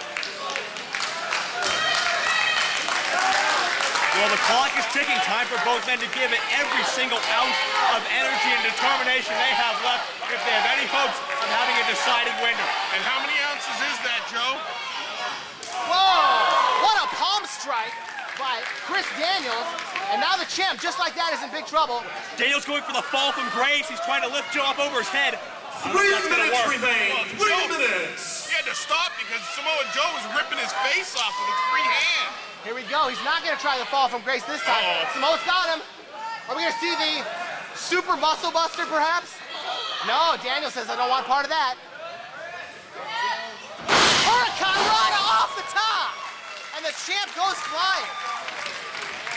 That's going to be 2, and no! Daniels almost pinned the champ just like that. Just barely swinging all of that weight over his head. Samoa Joe comes crashing down, but yet another kick out. We call for the Angel's wings. Here we go. Joe with that upper body strength counters the attempt. Sleeper. Applied by Joe, but a good sit out by Daniels into a victory roll. No, only 2. Both men up, and there's the Hentai rocking Samoa Joe. Right in the ear. But Joe only down to a knee. He's in considerable pain, but he wasn't even taking all the way down from 2 that. minutes remaining. Amazing the punishment that Joe can dish out and the punishment he can take. And Daniels has got to put something together here in the last 2 minutes. It's a 2-minute warning. Well, Joe has got to shake off that shock to his equilibrium if he wants to come back. Daniels is up. Here we go. Angel wings again. No. Samoa Joe backdrops him out of it. Oh, Daniels caught him with the knee. Time's running out, guys. You don't have to tell us. You got to tell the 2 of them. Daniels has suffered so much here. He's trying to put together a final flurry. Daniels up. Snapmare takes him over. Setting up for the last rights. Here we go. No. Joe countered that 1 minute. 1 minute remaining. Sleeper again by Samoa Joe. It's just a matter of can Daniels survive the 60 seconds. Is this a mistake by Samoa Joe using a wear-down maneuver Now he's grapevining the body. Here we go. He doesn't need to pin Daniels to remain unbeaten, just needs to keep from being pinned. Daniels can't get out here. I don't think he can make the ropes. He's got a grapevine around that midsection, almost like a rear naked choke. Daniels, he can't have much 30 seconds. Daniels trying to hang on here. 30 seconds is an eternity when you're locked in a maneuver like this. This is a move that Samoa Joe has liked to use, that rear naked choke. That's been his submission of choice for quite some time now. And he's turned that into the full choke sleeper, as it's called, and Daniels is fading. 15. That's 15, two. that's two. Here it comes. Can Daniels somehow... He's still in it. Daniel's still in it. Fans counting down. And it's a draw. It is a draw.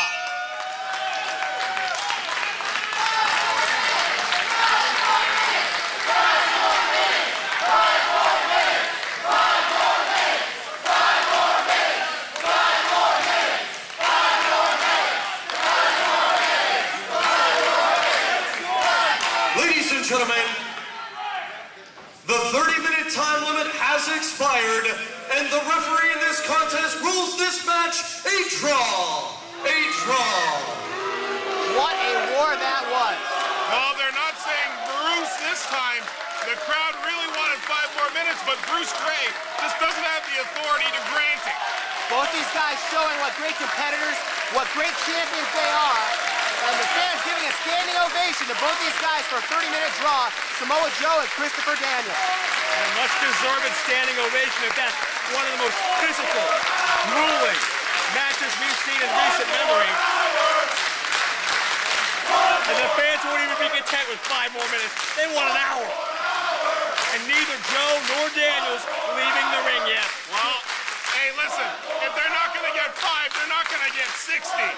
Keep in mind the Ring of Honor rules in this matchup, but Daniels doesn't shake hands. That's right, no handshaking for Chris Daniels as the leader of the prophecy. I can't believe this crowd, you know? You won't give them a French fry, so they ask for your whole Happy Meal.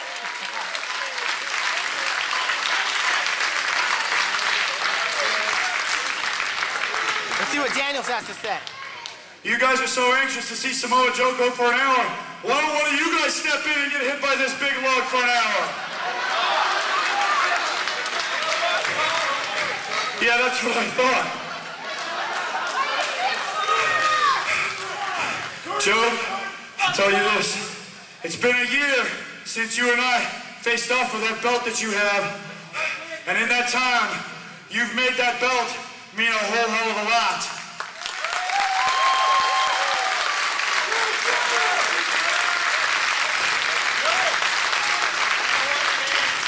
And even though I can't go inside a ring with those 3 initials on it, it's still a pleasure to get in front of fans like this and wrestle a competitor like you.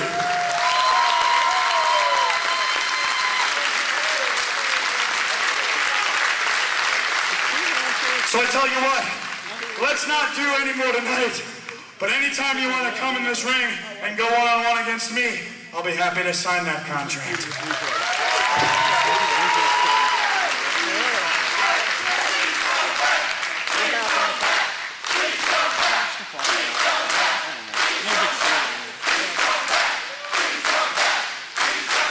Well, I'll tell you what, Daniels, like most of these people want out here, let's just say until we meet again and until it's back in IWC.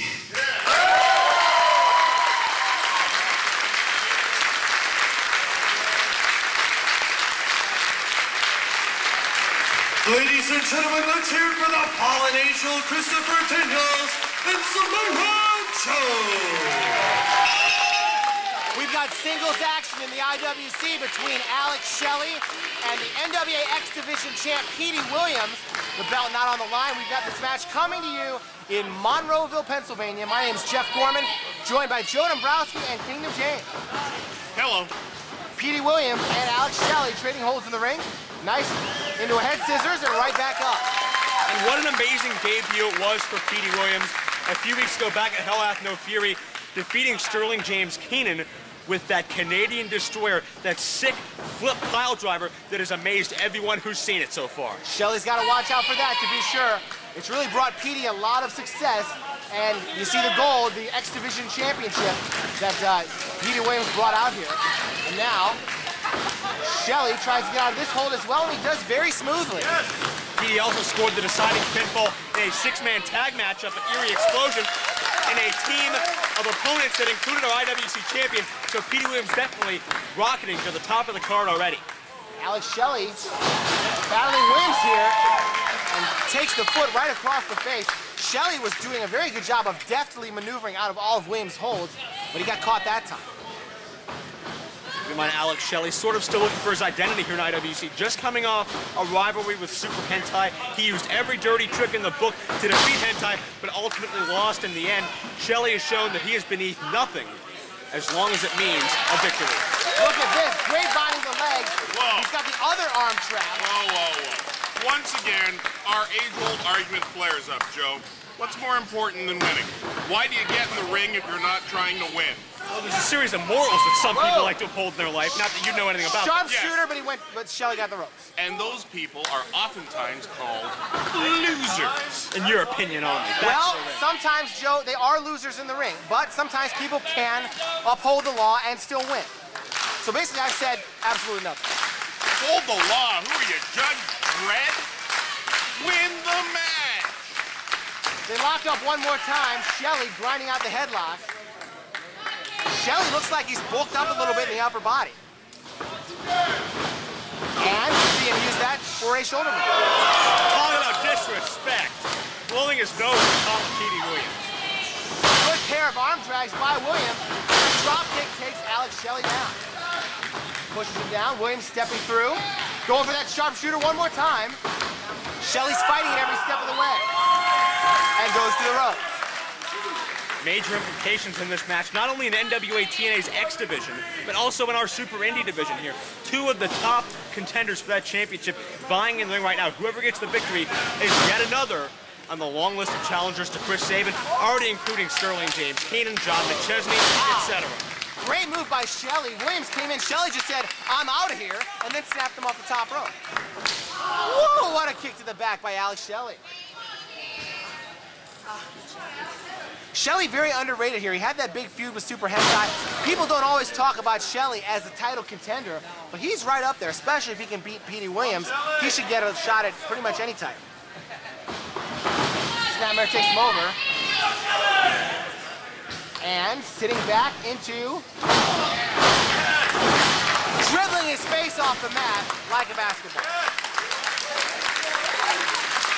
The fans respond. They don't really agree with the despicable Shelley, but they like his in-ring ability when he does get around to showing it, and a near fall there on Petey Williams. What about you, Joe? Do you like his in-ring ability? Of course I do. Who cares? Don't like the guy personally. Man, the day your opinion starts to matter is the day that I don't take time out to enjoy a fine Italian hoagie sandwich. Right, and there's nothing more important than that, no matter what time it is. Even when it's time to call a match. Sleeper hold by Alex Shelley. Petey Williams counters with a jawbreaker. And Shelley blasts him with a drop kick to the back. One foot to the back of the head, one foot to the shoulder. Shelley looking very sharp. Petey Williams, whether his title's on the line or not, he's really become a marked man all over the wrestling world. Everyone's trying to come up with a victory over Petey Williams. Just look at his top adversary in TNA right now. One of the best ever, AJ Styles. Petey Williams has become a marked man, but he's risen to the occasion. Back suplex and a 2 count for Alex Shelley. Shelley getting a little frustrated here. I hope nobody at home is reading lips. I hope not. Swing and a miss. Nicely done there. Satellite head scissors. Puts on the brakes and will Russian leg sweep. And there's the constant innovation. Petey Williams, you never know which direction he's coming from, and that's what makes him dangerous. Both these guys very good at stringing moves together. This match has been very fluidly paced, and now both guys are down. Fans trying to keep CJ Sensation from successfully counting to 10. They're trying to confuse the man. You mean referee burning? Burning? Burning Sensation? Oh, I see. Series of rights by Petey Williams. Shelley with a reversal and a forearm right to the mouth. And Williams comes right back with an elbow and a jumping side kick. continues. Nailing Shelley in the nose. And a big jumping DDT. Only 2. And we see why Williams has been the X Division champion for a while now. He has so many moves in his arsenal, he just keeps hitting them one after another. Shelley ducked to the clothesline. Super kick. Give him another. And right into a credenza. That's gonna be 2. Very close to a win over Petey Williams. The problem with that hitting move after move after move is it a sequence? Is it something that he does in that order consistently? If so, it's going to be easy for opponents as time goes on to scout against him. Shelley went for a snapmare. Williams was able to kind of slip out of it and get a 2 count.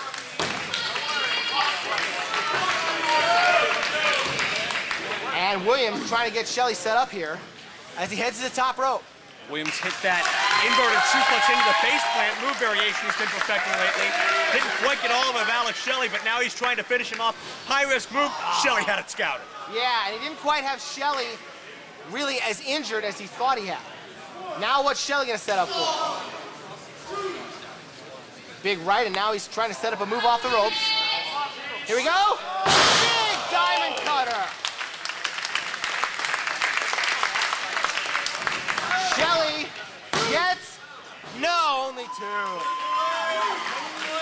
And again, more frustration on the face of Shelley. And this is the part of the match where Alex Shelley usually starts to get desperate. Starts reaching for the ropes, reaching for the trunks, reaching for the ether-soaked rag to do whatever it takes to try to remain as spotless as possible. Not with the ether-soaked rag again. Can't you let anything go? Well, he's the one that started it. If someone's going to use an ether-soaked rag, they always have to be suspected of using another ether-soaked rag.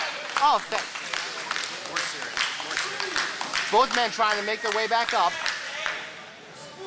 And Williams is up first. And Shelley just caught him. Kick is blocked. Here we go. Canadian Destroyer time. He singles for a counter. Sunset flip. Right back up. Single leg by Williams. Sharpshooter again. There it is. Center of the ring this time. Does Alex Shelley have enough to hold out? He tapped her. That's it. Sharpshooter. Petey wins it.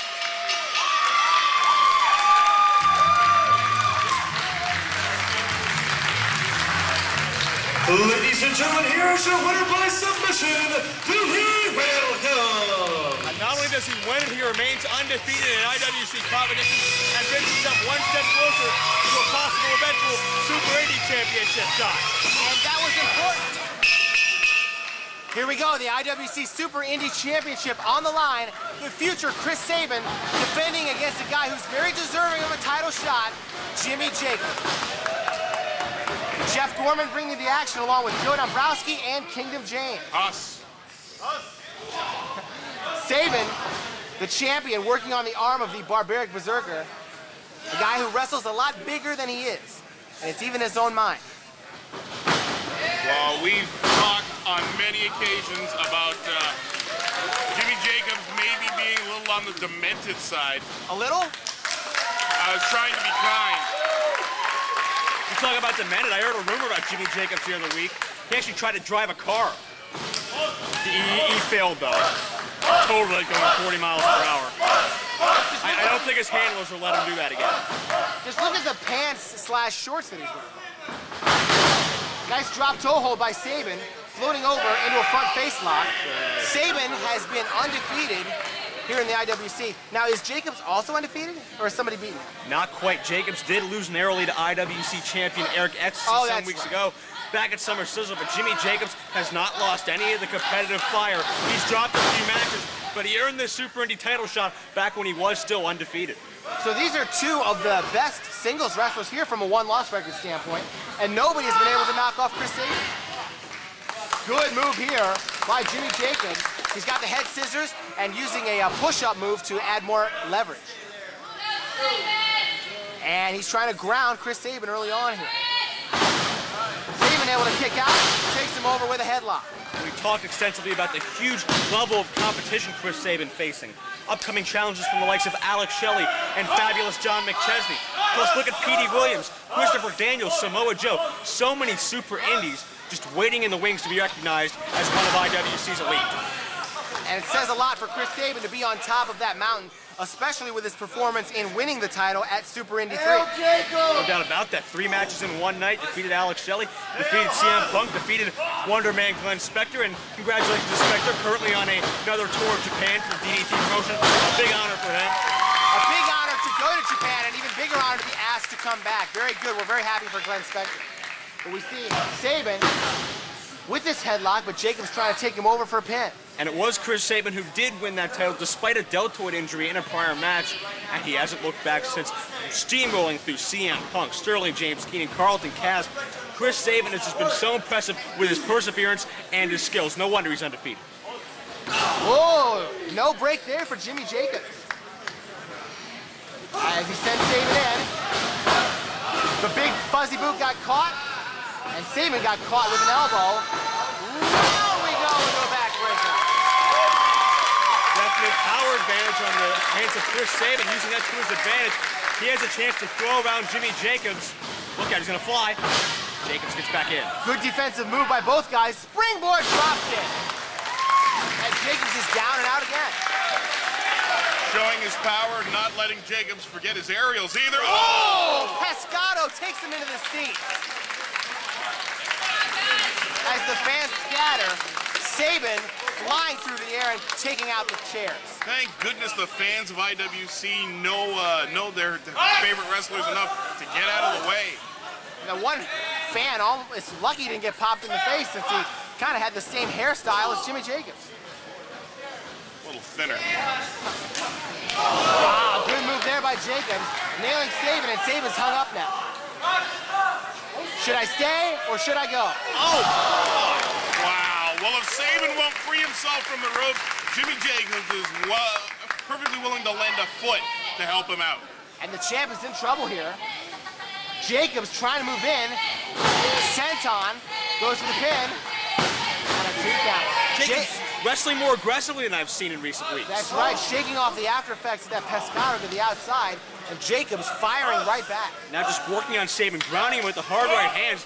You can tell even Jacobs, in that messed up mind of his, senses how important this match is and how huge his star can become if he can become only the 4th or 5th man to win the Super Indy Championship. Well, we've seen him fight so hard. We've seen him win a lot of matches. And this would really be a crowning achievement if Jacobs could win his first championship here in the IWC. Series of stomps. You have got to be kidding me. And Sabin is in agony right now. And Sabin saying, I got to get out of here. I can't be this guy's welcome mat. I know it's perfectly legal, but there's something very wrong about Jimmy Jacobs doing that. What happened to winning at all costs? I think you probably mean those boots weighing about 10 pounds each. The Air Jordans. Sabin thrown back in, and Jacobs has a good chance to maybe go for a pin here. Which he does, but Sabin kicks out. And a headbutt to the stomach. We see Jacobs putting together a game plan here. Not quite a technically sound match as you might expect. It's been a straight-out slugfest. Jacobs and Sabin both getting a lot more physical. Maybe they've been influenced by these other recent stars entering IWC, such as Samoa Joe. You see Jacobs trying to wear down Sabin and trying to stretch out that midsection a little bit more. And the fans, they love Sabin, but of course they love Jacobs too. And the Sabin fan chants, as well as the Husk chants, fans pretty divided fairly evenly for this. Much like we saw earlier with Samoa Joe and Christopher Daniels. Now we see Jacobs grinding that elbow, and now the knuckles right into the midsection. You're right. Jacobs wrestling very aggressively here. He's not cheating, but he's just really fired up, and he's really more focused than we've seen him in the past. Pump handle slam, might even go to that cradle shot. Jacobs counter sunset flip. Oh, and he caught a drop kick in the mush. The momentum carried Sabin over, and in that split second, he was able to deliver the basement drop kick right to the jaw. Teeth meeting toenails. And Sabin trying to get up. And he does. Oh, but Jacobs caught him one more time in the midsection. Cut Sabin off in midstream, all of the knee going right into the rib cage of Chris Sabin. I mean, despite the crazy exterior, we're really seeing Jacobs wrestle a very smart match. It's all focused on the midsection. And we'll see if he can continue to follow up on this advantage.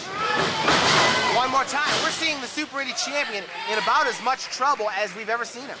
Jacobs throwing his entire body weight literally into each of those Irish whips. And now, half Nelson applied here. And the fans getting behind Sabin. No doubt it's been a while since we've seen Sabin in trouble like this. Maybe the pressure of being champion and the level of competition mounting is catching up to him. Cover, but he's in the ropes. A great looking spear by Jacobs there.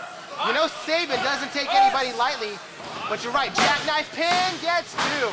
But when you're the Super Indy champion, you've got so much high-level competition coming at you all the time, eventually you're gonna get beat. And you don't even know where the competition's gonna come from. It could be within IWC, it could be from the United States, Japan, TNA, Ring of Honor, anywhere. Get the spike. Anywhere indeed. Jacobs after another headbutt. Could he be? Well, it sends him into the top turnbuckle. I thought he might have been thinking about the contra code. Gotta be in the back of his mind, though, in the future. But Jacobs may still be acting punishment on the midsection, and he does. One more time. Cross body and nowhere for Sabin to go there. And Jacobs heads to the top now. Big fine body press. Sabin catches and rolls through, picks him up. Bum rush! Oh my God! Out of nowhere, the champ hits the bum rush. But that took a lot out of Sabin, too, clutching his midsection. Jacobs in the corner in pain as well. Bruce Gray administering a 10 count. Well, Sabin did a great job of stunning Jimmy Jacobs. It bought Sabin some time to catch his breath again. Stunning? I think that's saying he stunned Jimmy Jacobs is understatement. The only thing holding Jimmy Jacobs' head onto his shoulders is skin. Swing and a miss, and a big Manhattan drop by Sabin. Takes him down with a running neck breaker. Jacobs is rocked now. Manages to reverse, Sabin reverses back. And a German suplex, it's two. Sabin almost pulled out the victory right there. Sabin, so famed for pulling out big maneuvers out of nowhere to turn the tide of a match. In a lot of matches, we've seen that jumping in Zaguri kick he's pulled out, just as dangerous as the cradle shock with the bum rush, as far as I'm concerned. Jacobs caught Sabin coming in. Off the champ, caught him. Oh, frightening. Oh, but Jacobs manages to get out of there. A kick. Hooks him up. And Sabin again does a good job of getting out of it. Both guys battling to hit a big move here. Some good defensive wrestling we're seeing right now. Wow, caught him with a spinning mule kick.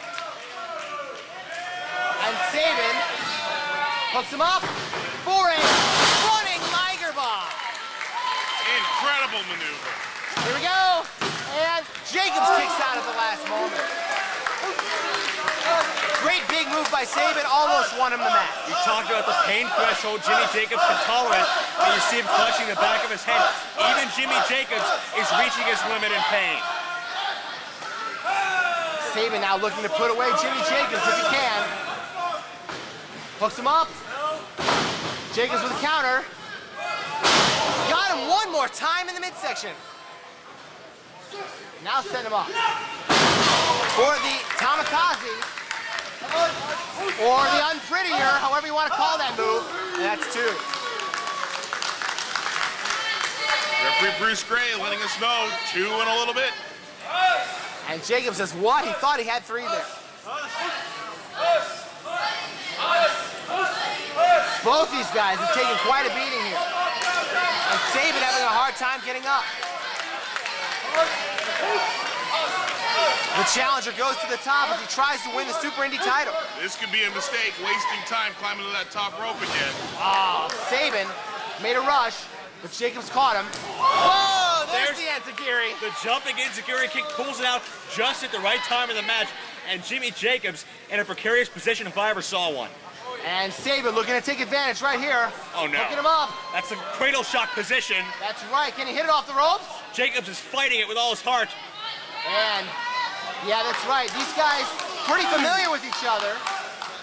They've scouted each other's moves very well here, and a headbutt drops Sabin. Here comes Jacob. Let me go for the senton. Come on, you got it, Joe. Bouncing off of Sabin. That's 32 and no! Oh my God, what a near fall. No! I thought Jacobs had the title right there. Less than a second away from a new champion. Jacobs threw himself so much into that senton, he practically landed on the back of his own head. Here it comes again. Sabin, there's no way he can survive 2 sentons. No! Oh my God! Caught him. Double knees to the small of the back. Sabin moves in. Here we go. Beautiful setup into the cradle shock, but Jacobs locking his legs together, trying to counter it. He got the cradle shock for 3. Ladies and gentlemen, here is your winner, and still Super Indy Champion, the future, Chris Sabin. And Chris Sabin remains undefeated and remains Super Indy Champion. But the bar has been raised. He takes on Shelley. He takes on John McChesney when we return to Erie. The road just gets tougher and tougher for Chris Sabin. And the bar is raised on the prestige of the Super Indy Championship, and the man who holds it, Chris Sabin.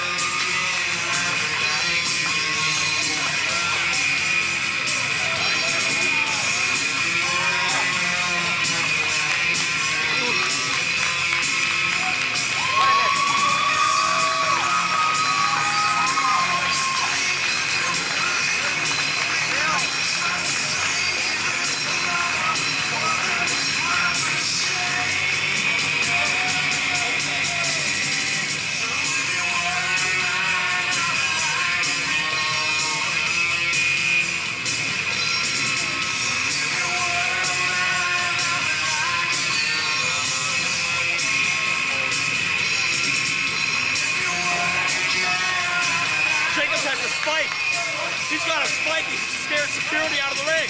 Where did that spike come from? I don't know, but Jimmy Jacobs has snapped. That fragile, insecure mind has finally reached its breaking point. Look at his face. He's so unable to deal with loss, and a fair loss at that. And he's going to pull out a weapon like that? You're one to talk about not dealing with a loss. Come on. The guy's not like normal people. Hey, the match is over. Deal with it. He hasn't used a spike yet. He hasn't done anything. Some cast dispersions already. Sabin trying to calm Jacobs down, maybe get a handshake out of it rather than a spike. We'll see if he's successful. There we go. Jacobs finally coming to his senses. I guess that cradle shot knocked him loopy for a second. Didn't know where he was. Natural defensive instinct set in. But Chris Sabin retains the Super Indy Championship. And our wonderful promoter, Norm Connors, is in the ring.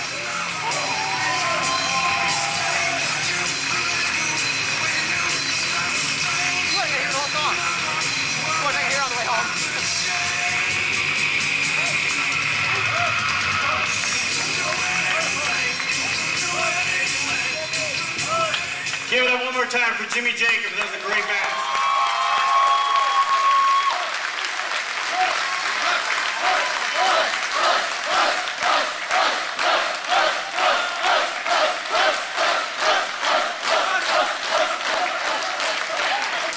You may have noticed Chris didn't come out with a title bout, Super Indy title bout.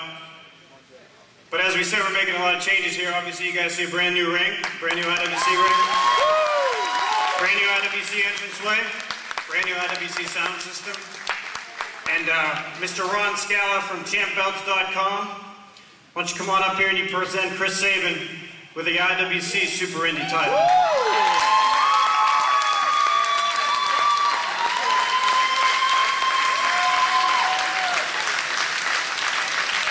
Brother, you've never lost in IWC. You deserve his belt more than anyone. It's yours.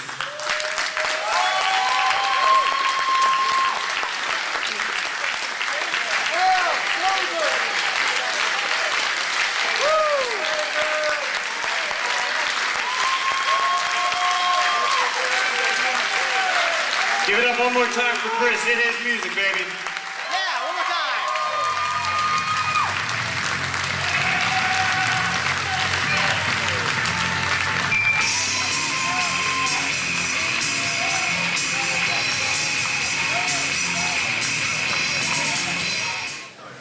Ladies and gentlemen, at this time, would you please welcome one of our special guest referees from the commission, Mr. Chris Wood.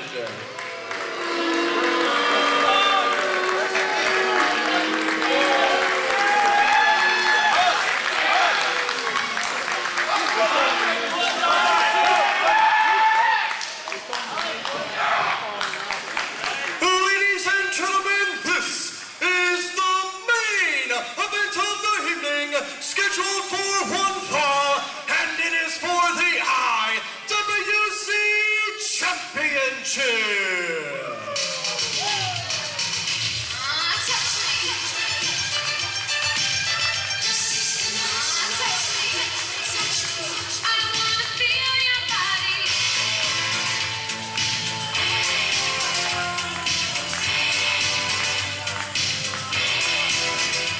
Ladies and gentlemen, introducing to you first, weighing in 269 pounds.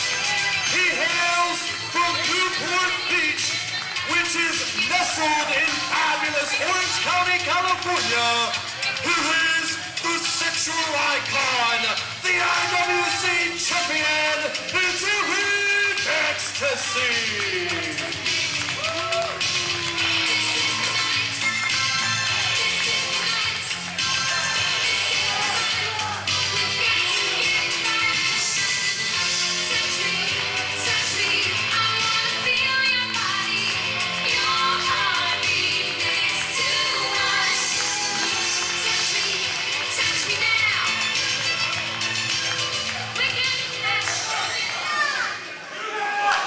You know, you guys last show chanted something like, Doe is gonna kill you, or something like that.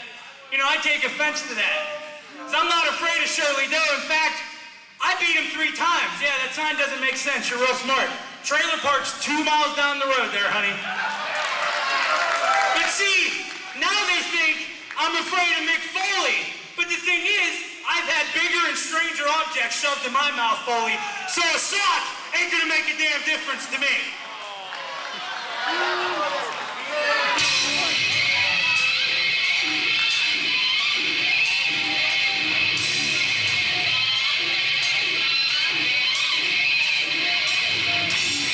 And ladies and gentlemen, introducing the challenger, weighing in at 222 pounds. He comes to us from the Dixmont Mental Hospital. Here is Shirley Doe.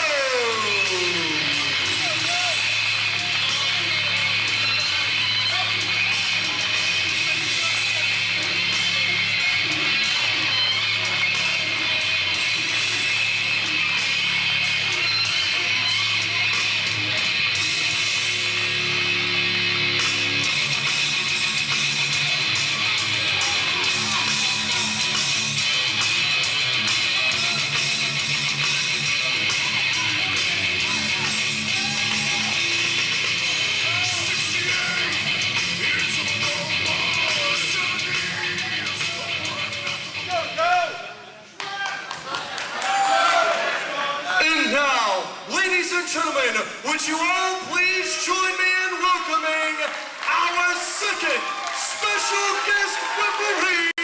Here is the legend, Mick Foley.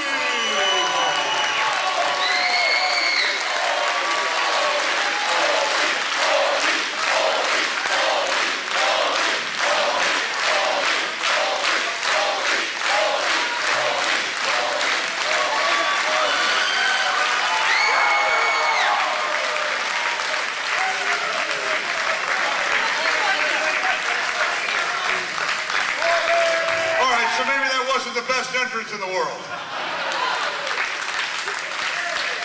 I'll tell you what, it's always great to come right here to Pittsburgh, Pennsylvania.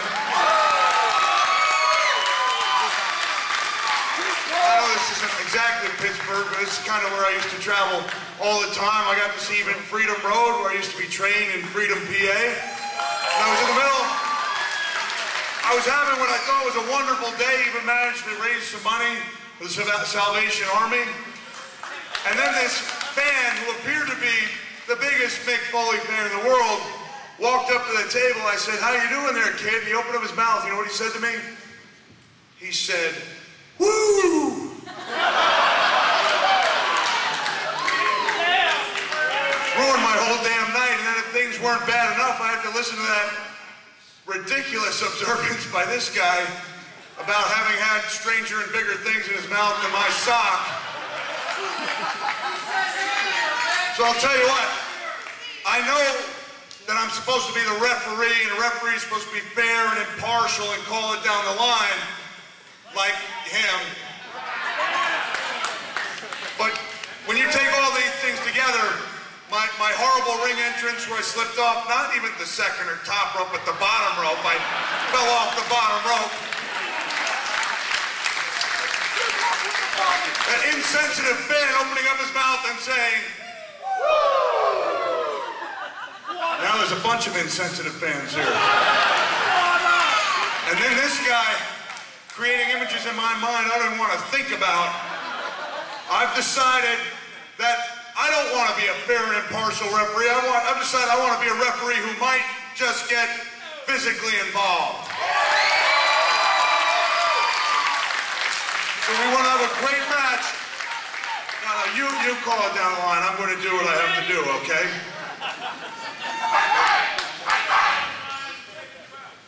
You know, Ric Flair might be a good wrestler, but this guy's the reason why I became a wrestler right here.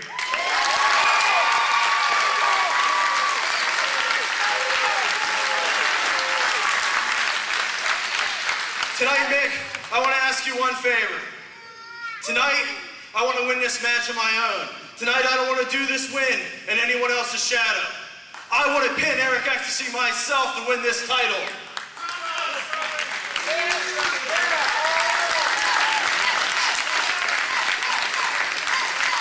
So, Mick, if you do me the honor, just go in back, please, and I'm going to win this match on my own.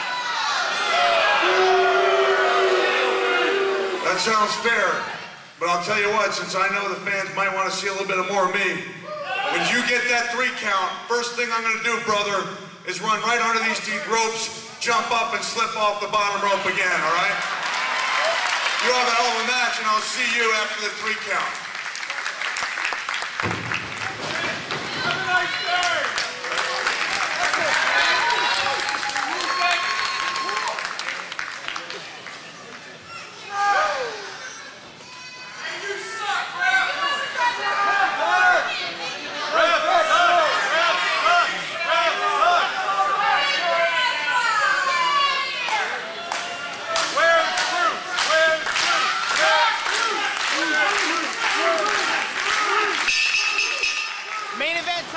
IWC Boiling Point, and the forearms are flying between Shirley Doe and the IWC champ, Eric Ecstasy. The belt is on the line.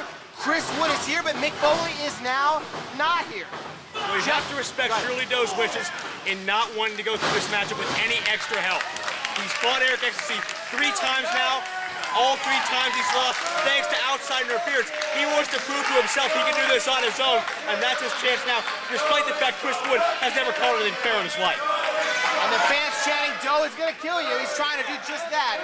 I'm sure what he wants most is to just get a 3 count and win the championship. Doe's been here since the very beginning of the IWC, and this may finally be the night he wins the title. Look out, folks. No one is more deserving of that championship than Shirley Doe. All these years, all the hard work, all the improvement, all the work he's been through as Ecstasy hurled into a bunch of steel chairs. Doe might not want Mick Foley's help winning this match, but he'll certainly take the help of a couple of rows of folding chairs. Well, Eric Ecstasy has been frustrating Doe for weeks. Keep in mind, Glenn Spector and J-Rock barred from the building tonight. They've been an intricate part in Ecstasy keeping his title against Doe. Now it's one-on-one. Doe's more angry than ever, and that anger has risen to the point where it's all coming out in Ecstasy right now in this all-over-the-building brawl. This match is supposed to be all about Shirley Doe in his mind.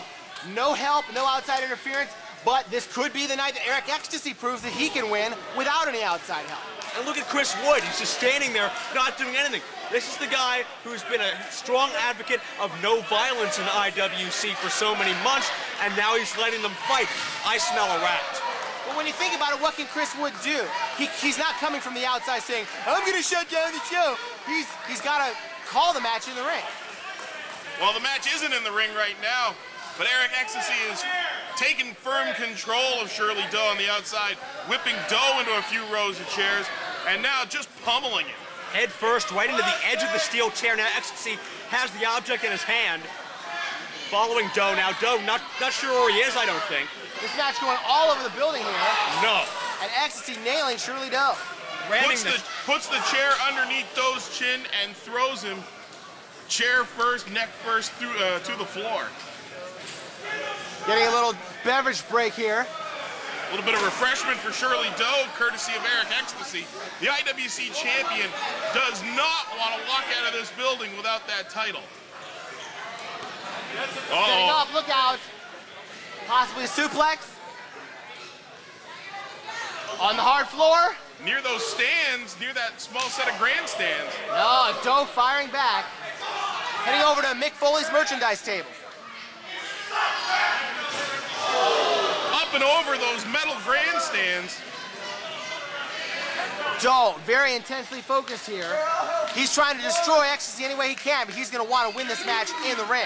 And remember, Chris Wood is the ref who's going to have to counter. And keep in mind, Chris Wood's the one who said there's no way Shirley Doe's getting a title shot in this state unless I'm there to oversee it. That's what led to the booking of Mick Foley as the second referee to cancel him out. Chris Wood is not going to be fair. Chris Wood is not going to be impartial regardless of what happens. Battling over this way, they're making a round all the way around the ring. Oh, no. Russian leg sweep. Ooh! Russian leg sweep backwards out of those hard metal bleachers. And the edge of those bleachers went right into the small of Ecstasy's back. Not a soft landing. Well, this is exactly where Shirley Doe likes to be. Eric Ecstasy was not backing down from this fight on the floor, but this is vintage Shirley Doe right now.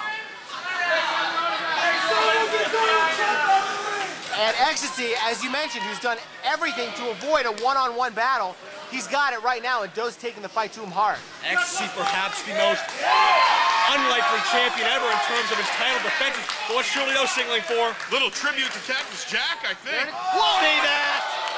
Chris Wood tripped him when he went for Mick Foley's hip buster elbow. And look at him glow, give me a break.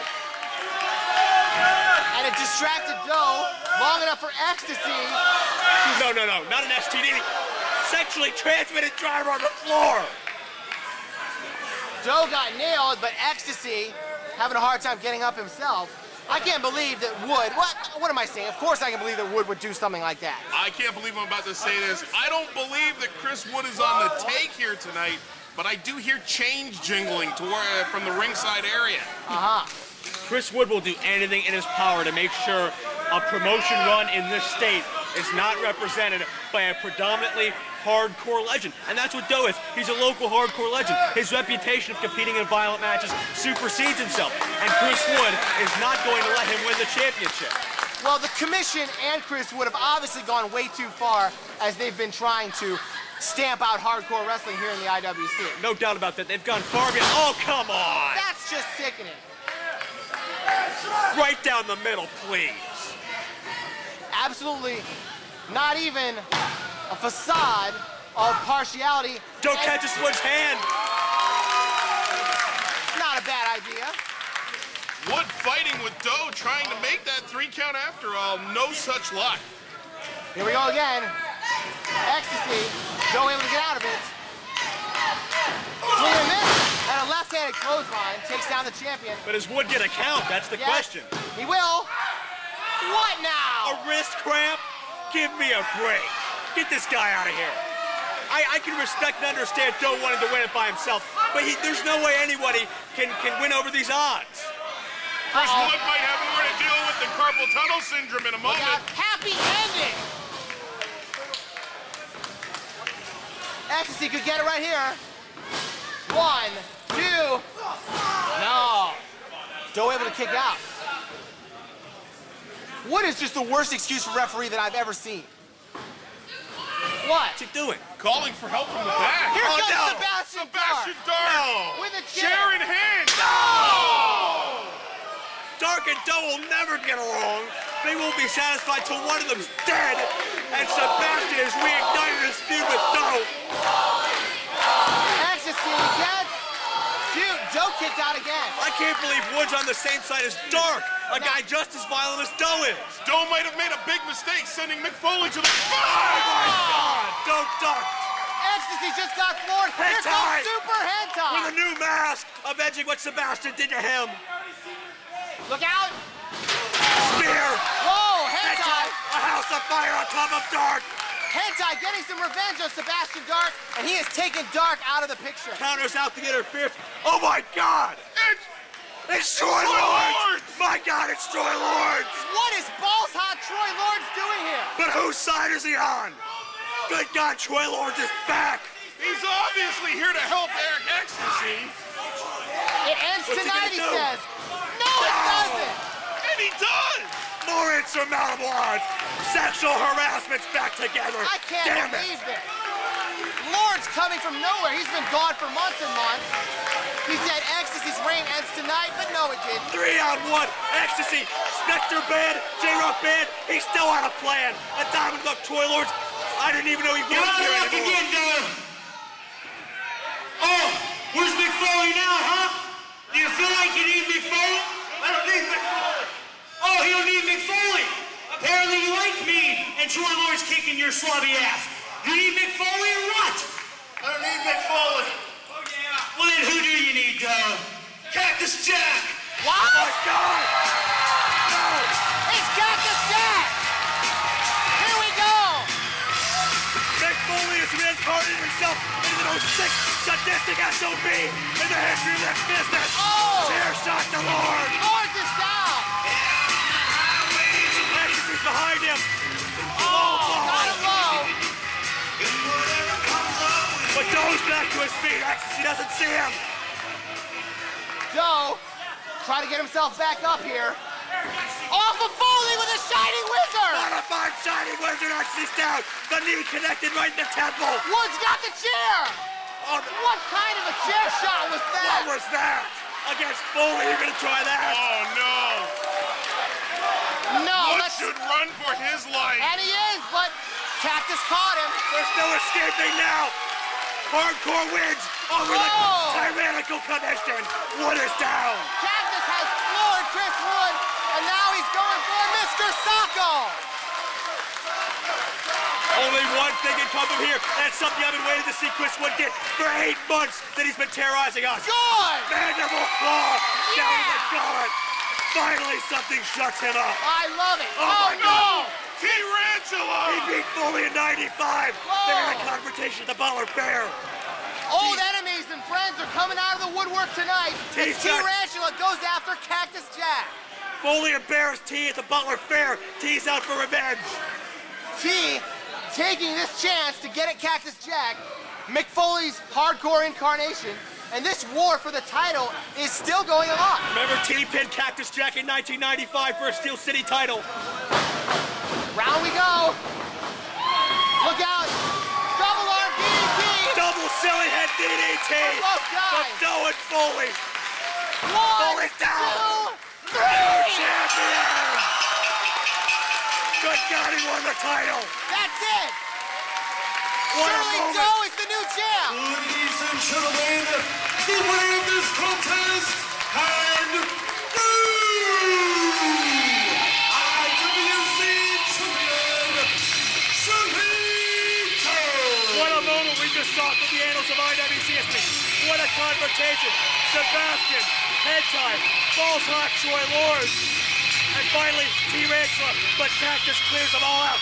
And Doe is your new IWC champion. Look at this. It is the greatest moment of Shirley Doe's professional life. And He what a wins the title, and it's his longtime idol, Mick Foley, a.k.a. Cactus Jack, who counted the 1, What a 2, 3. better way to reach the top of the mountain. After 9 years of hard work, Shirley Doe gets the victory.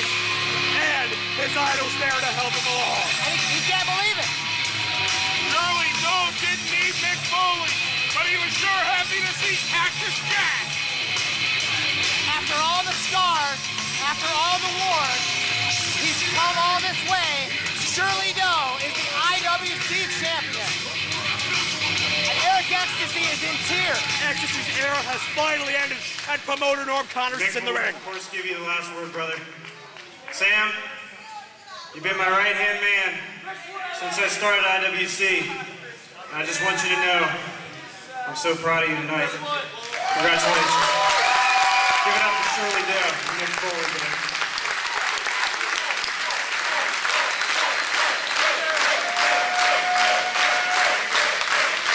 Thank you very much. I don't deserve your applause as much as you guys do for coming out and supporting us every time, and what he does for everything he's done for wrestling, and everybody else in wrestling tonight. Everybody here will bust their ass for you, me included. Thank you, man. Thank you. Wait, I already sucked up to Pittsburgh a little bit earlier tonight, right? Yeah, a little bit. I'm going to go for broke. I'm going to do it again, Shirley. It's always great to be right here in Pittsburgh, Pennsylvania.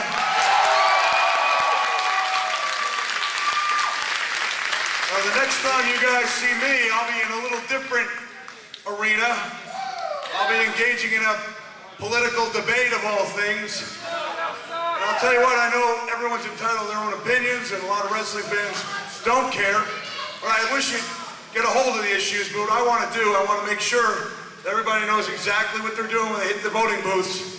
And I also, this is serious, because I want to make sure that I am a good representative of the wrestling business, that I make sense, that Bradshaw makes sense. And the last thing I want to do is disgrace professional wrestling, which is why when I'm live there in the media, with World News Now covering it, when I'm going face-to-face discussing issues with Bradshaw, I will be wearing a mask. And you can all refer to me as the Masked Debater. Thank you very much. Have a nice day.